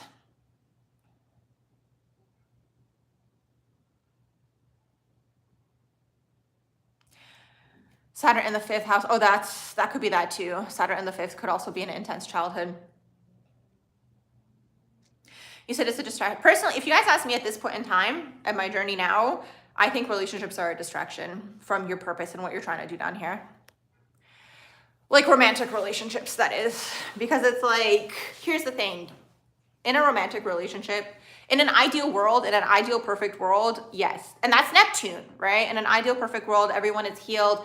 It could work, okay? But we're not in an ideal perfect world. There's a lot of things that people have to clear. And again, you know, some people, it's part of their life purpose, and that's why I have to look at the charts. Some people, it's part of their life purpose to find the person that they're meant to be with, and they're with that person, right? But that's not everybody, you know? So kind of having this as the overarching message for people to strive toward that is not realistic. Let's say you have a lot of first house in your chart. Your lifetime is probably about the self first, right? So then relationships are hard or distracting, for example, when you have that taking place. So it's this. You said you're trying to do your inner work right now so you can do that, so you can be that in polyamory. Yeah, that's the thing. This is what I mean. The collective's not involved enough for polyamory, if we're going to be real, because you basically have to override jealousy. You have to override all the lower chakra things, okay? Is really, really what it is. I mean, in the future, again, in terms of Aquarius energy, I don't even think that there's going to be as much quote unquote intimacy taking place. I think I told you guys about that once. Like I see the collective going actually more towards asexuality. It might be hard to believe right now because first of all, everyone's freaked out, but also like there's a huge focus on sexuality in general. But it's like the way that I always kind of psychically saw it was like, even like the more advanced maybe civilizations, like I think they use sexual energy for other purposes, okay? Connecting to higher dimensions and so on and so forth, not all of this like blurred energy. Because now like it's like everyone's blurred, it's like lower chakra things, people are possessive, people are jealous. Those are like all 8 house types of things, you know what I mean? So it's this. No, IDK, it's not, but thank you. You said you literally have your ascendant Neptune and Uranus in the 1st house. That's interesting. Ascendant Neptune, and then is Uranus aspecting your ascendant as well? At which part, Esperanza?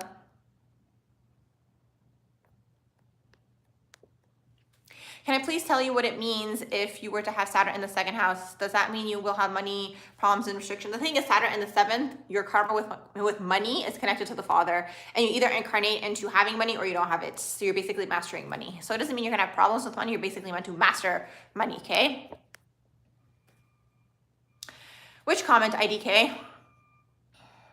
Pluto in the second and Scorpio rising. You're afraid of losing money. That's Pluto in the second. The fear around losing money.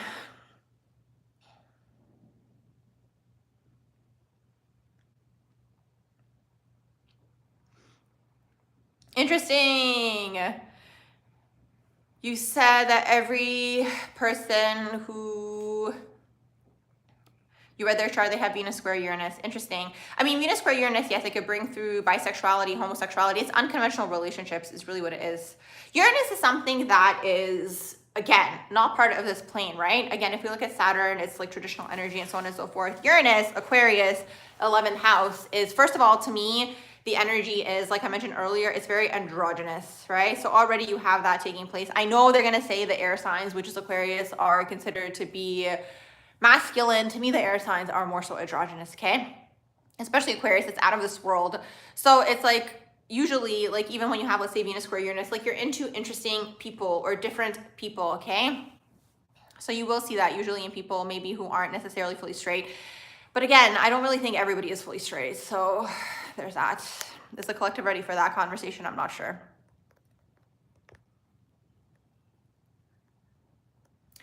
What else are you guys saying in here? How will AI affect occult studies? Chat GPT does not read the birth chart correctly. I don't know now, but when I checked, maybe last year, it was like not getting the moon sign correct.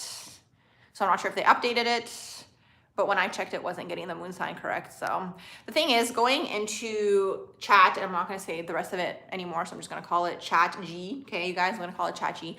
If you go into it, like it's just kind of like doing a Google search, right? It's going to give you like the bullet points, right? It's not going to be able to read it like, let's say, someone who's able to look at the amalgamation of all the energies is really what it is. I don't know how it's now. Maybe they're more advanced now. You guys have to understand, and this is the thing too. Everyone now, okay, first I wrote about this on my threads too. Everyone now is like praising Chat G, and they're like, oh, Chat this and this and this, and it's my best friend. First of all, you guys talking to Chat all day long, you're programming it, first of all. Second of all, I wouldn't be surprised if that energy gets flipped around on everybody and it starts to use the energy to manipulate you, okay? Second of all, you guys have to understand that that's actually also programmed by humans, right? So like, it's programmed by people who are putting the information in there, but also by humans originally, right? So it's not smarter than you, okay? So that's what's going on. You said, Barbara, go ahead and put all my theories in a book. I should. You said, call it Barbara's Bible. And we'll all study in the future as science, philosophy, math, social studies, improv. Oh my God, I love it. I need to screenshot that. Get ready for the green screen to pop up again, you guys. Yeah, there it is. There it is. And now it's going to come up a second time, probably. There it is. Okay, see, now I already learned what's going on over here.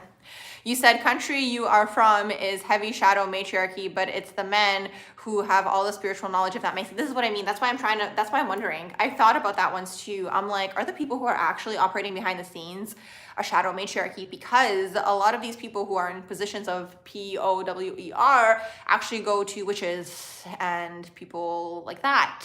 So that's why I thought about that one. Something to think about, you guys. You guys know that song? Something to think about. You said Venus conjunct Mars is very G in what way? I'm glad that you guys are here. Yeah, you guys get to hear all my wild theories.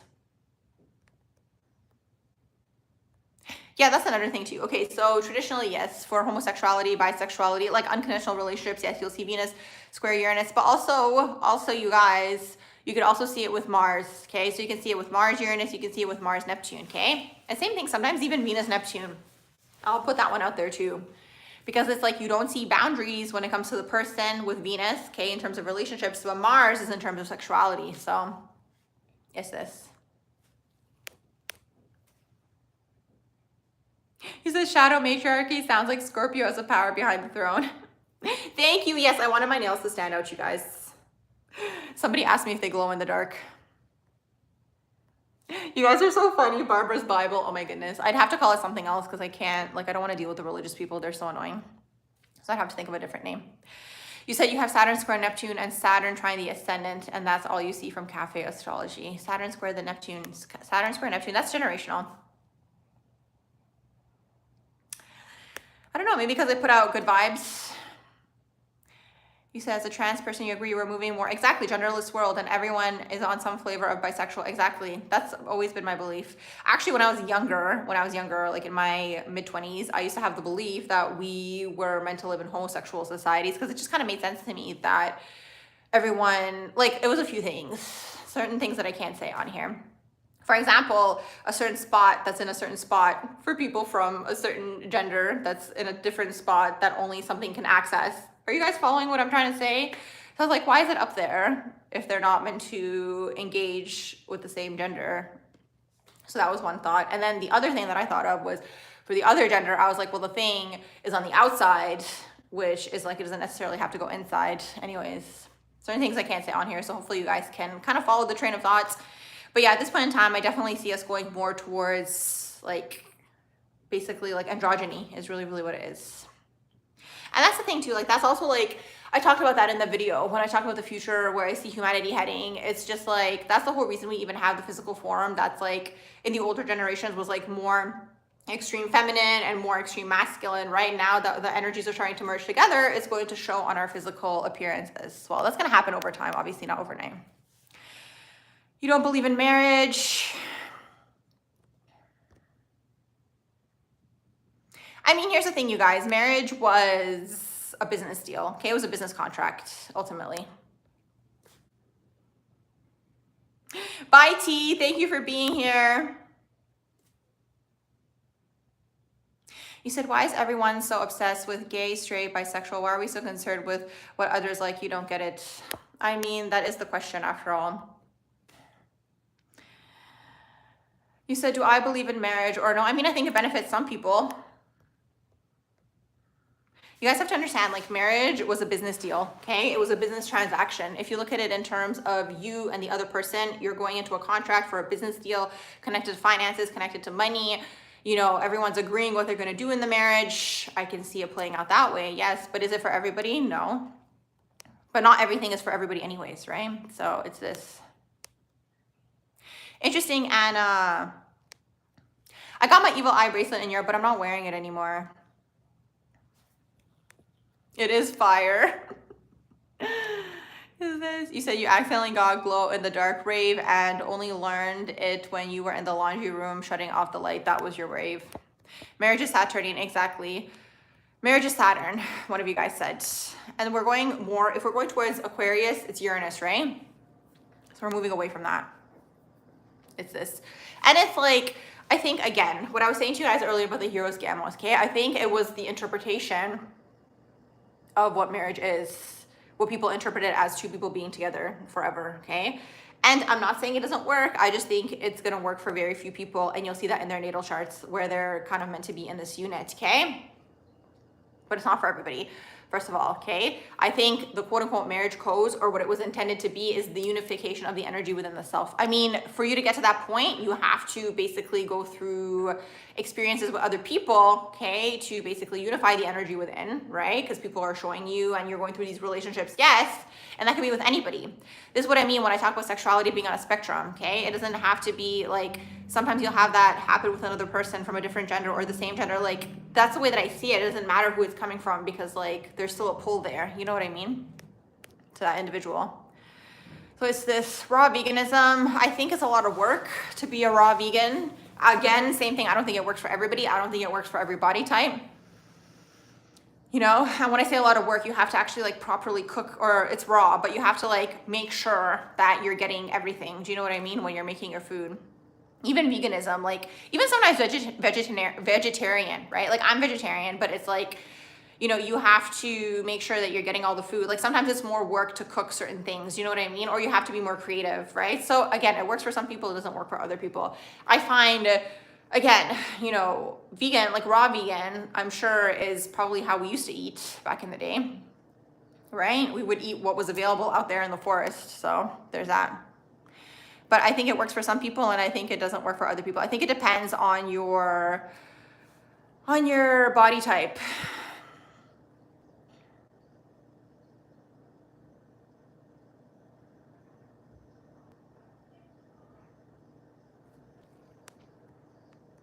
My fave synastry aspects, depends what you're looking for. You can have Venus, Mars is a good one.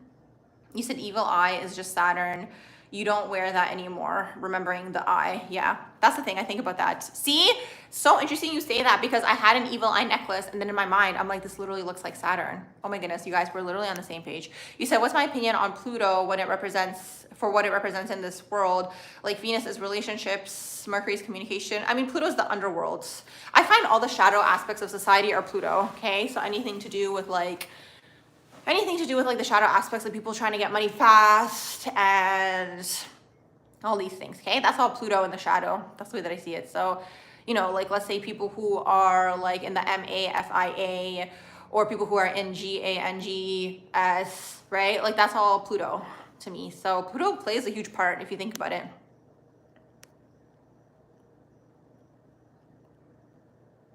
You said people were vegan before the flood. Interesting. Yeah, I can see that. People were way more healthy. The internet glitched when I was talking about evil eye. See? Do you see what happens? You said, what are you doing for work? What kind of work do you want to do? Exactly. Pluto is the survival instincts. Absolutely. Hey, Stetson, how are you doing? You said there's a really interesting book you want to read. Oh, it's called Left Side of the Brain. Interesting. You said our devolution of our diet. Yeah, well, that's another thing. So that's another thing that like, see, this is another thing. First of all, I also think that people eat too much, okay? And that's the way that it's made also, especially in the Western societies. I mean, there's some people who are still living with the land, you know, and like eating more healthy and eating more seasonally, right? Because technically the best way to eat is with the seasons, right? And like the food that's available then. And then like sometimes for the winter, people would like pickle the food, you know what I mean? That's the healthiest probably way to eat. But it's like society is fast, you're always busy, everybody's busy. So it's like you get fast food, you get this. The quality of food is definitely declining from what I've noticed, okay? First of all, that. Second of all, it's just like, again, food has become like a social thing, right? So it's like, oh, what are we gonna do? Let's go for dinner, let's go here. All of us, like it's just the way that it is, right? So it's this with the food. But yes, definitely like, what you said here about the de-evolution of our diet and disconnect with the divinity. It's like they purposefully are doing that to, again, quote unquote, lower your frequency, lower your vibration, like put you down more, right? And like the lower chakras, right? Because it's like, again, you know, when you cook something, it takes a while, right? Obviously it's going to be better, okay? But some people don't have the time. Some people don't like to cook. Some people are busy, right? So you just grab something on the go. And it's like, you know, you get into the habit of, let's say, eating out, for example, but then they keep putting more garbage in there. And then it's actually affecting your energy field, right? So it's all connected, you guys. It's really, really all connected. You said, who do I think is more evil, Saturn or Pluto? In the shadow? In the shadow, let me think. Saturn is going to be more ruthless and cold. I think Pluto is going to be more psychological. I think Pluto can get away with more, for sure. Saturn is just going to cut you off. So, is this? One of you guys said Pluto. Yeah, Pluto for sure. Pluto is like, yeah, Pluto is intense because you won't be able to guess that this person is doing it, because they're getting you from the subtle realms. Remember how I was saying everything happens in the spiritual realm? Sometimes the Plutonian person is operating in the subtle realms, is really what it is. And then in the extreme version, it's mind games and like all these things. So it's intense. You said like in Japan, it's preferred to eat fruits and produce in season for optimal freshness. Exactly, same thing from where I was born. You said paranoia. Okay, you guys are talking to each other. Can I see a person's aura field? No, I can't see I can't see it. I can feel it. So for me, I'm clairsentient, I would say first, usually. And then it depends what I'm doing. When it comes to theories and ideas and thinking, I'm claircognizant for sure. And I'm clairvoyant in my mind's eye, okay? So I see things psychically in my mind's eye, but I don't see it in the physical realm. Like I had a friend who was able to see energy in the physical. So yeah, I can't see it in the physical realm. I can kind of feel into the energy usually. Sometimes psychically I can see it. Like sometimes if someone has a dark energy, it kind of feels like a dark cloud around them, is really what it is. Okay, guys, check out my website for readings, okay? So if you want your own natal chart reading, progressed natal chart reading, synastry reading, mini natal chart reading, the information for all of that's going to be in the description box below, okay? Or under the About Me section. You guys can select which reading you guys would like. An email window will pop up. Send me an email, okay? And we'll go from there, and I'll do the reading for you guys. I did make the videos on the rising signs, but I archived a lot of them. So maybe I should do new ones. Animals, I find animals are, like, some of them are more pure than humans. There's that. Sometimes people have like pets and like the pets are assisting them, you know? So it depends. It depends. It depends which way you look at it. But you know what I was thinking about? It's so interesting you say that, because I was just thinking about that the other day. So interesting. I was just thinking about this and I was like, the only reason someone's pet obeys them, okay, is because they're scared of you, okay? So think about that, first of all. And not just that, they're afraid of you, and also they are dependent on you for food. So there's that. Because I saw a video, oh my gosh, I saw a video, maybe you guys saw it too, because it was like a viral video, but this person like took out their cat on a walk.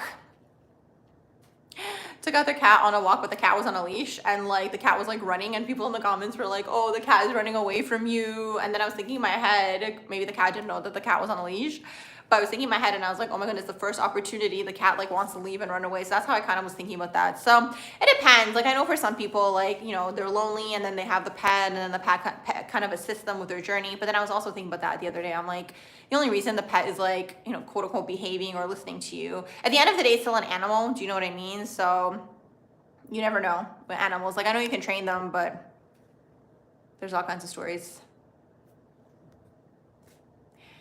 You mentioned earlier that it would be an interesting analogy if we were souls passing the earth and got sucked in with a tractor beam. Oh, you mentioned earlier. Okay, so concerned, you mentioned earlier that it would be an interesting analogy if we were souls passing the earth and got sucked in with a tractor beam and a distress signal so they could suck our energy. I mean, I believe that more and more the longer that I am here, to be honest with you guys. Like either we're tricked, deceived, or because we're like in the high vibes before we come down here, we're like so like over ambitious, like, yeah, like I'm gonna go down there, it's gonna be fine, you know?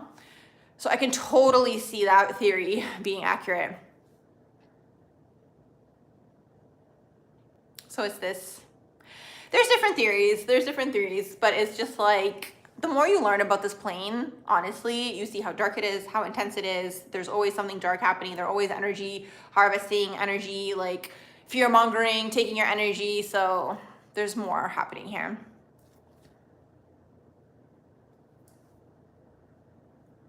Okay guys, so natal chart reading, progress natal chart reading, synastry reading, mini natal chart reading. If you want business guidance, okay, I have that available as well. I also have follow-up consultations if you do the readings, okay, you can select that as well. And that is pretty much that. Thank you for being here, you guys. Thank you for your likes, your shares, your subscribes, for being a part of this channel. Thank you for liking the videos, for your questions, and I hope you all have a beautiful rest of your day or evening wherever you are. Bye, bye. You guys are the best too.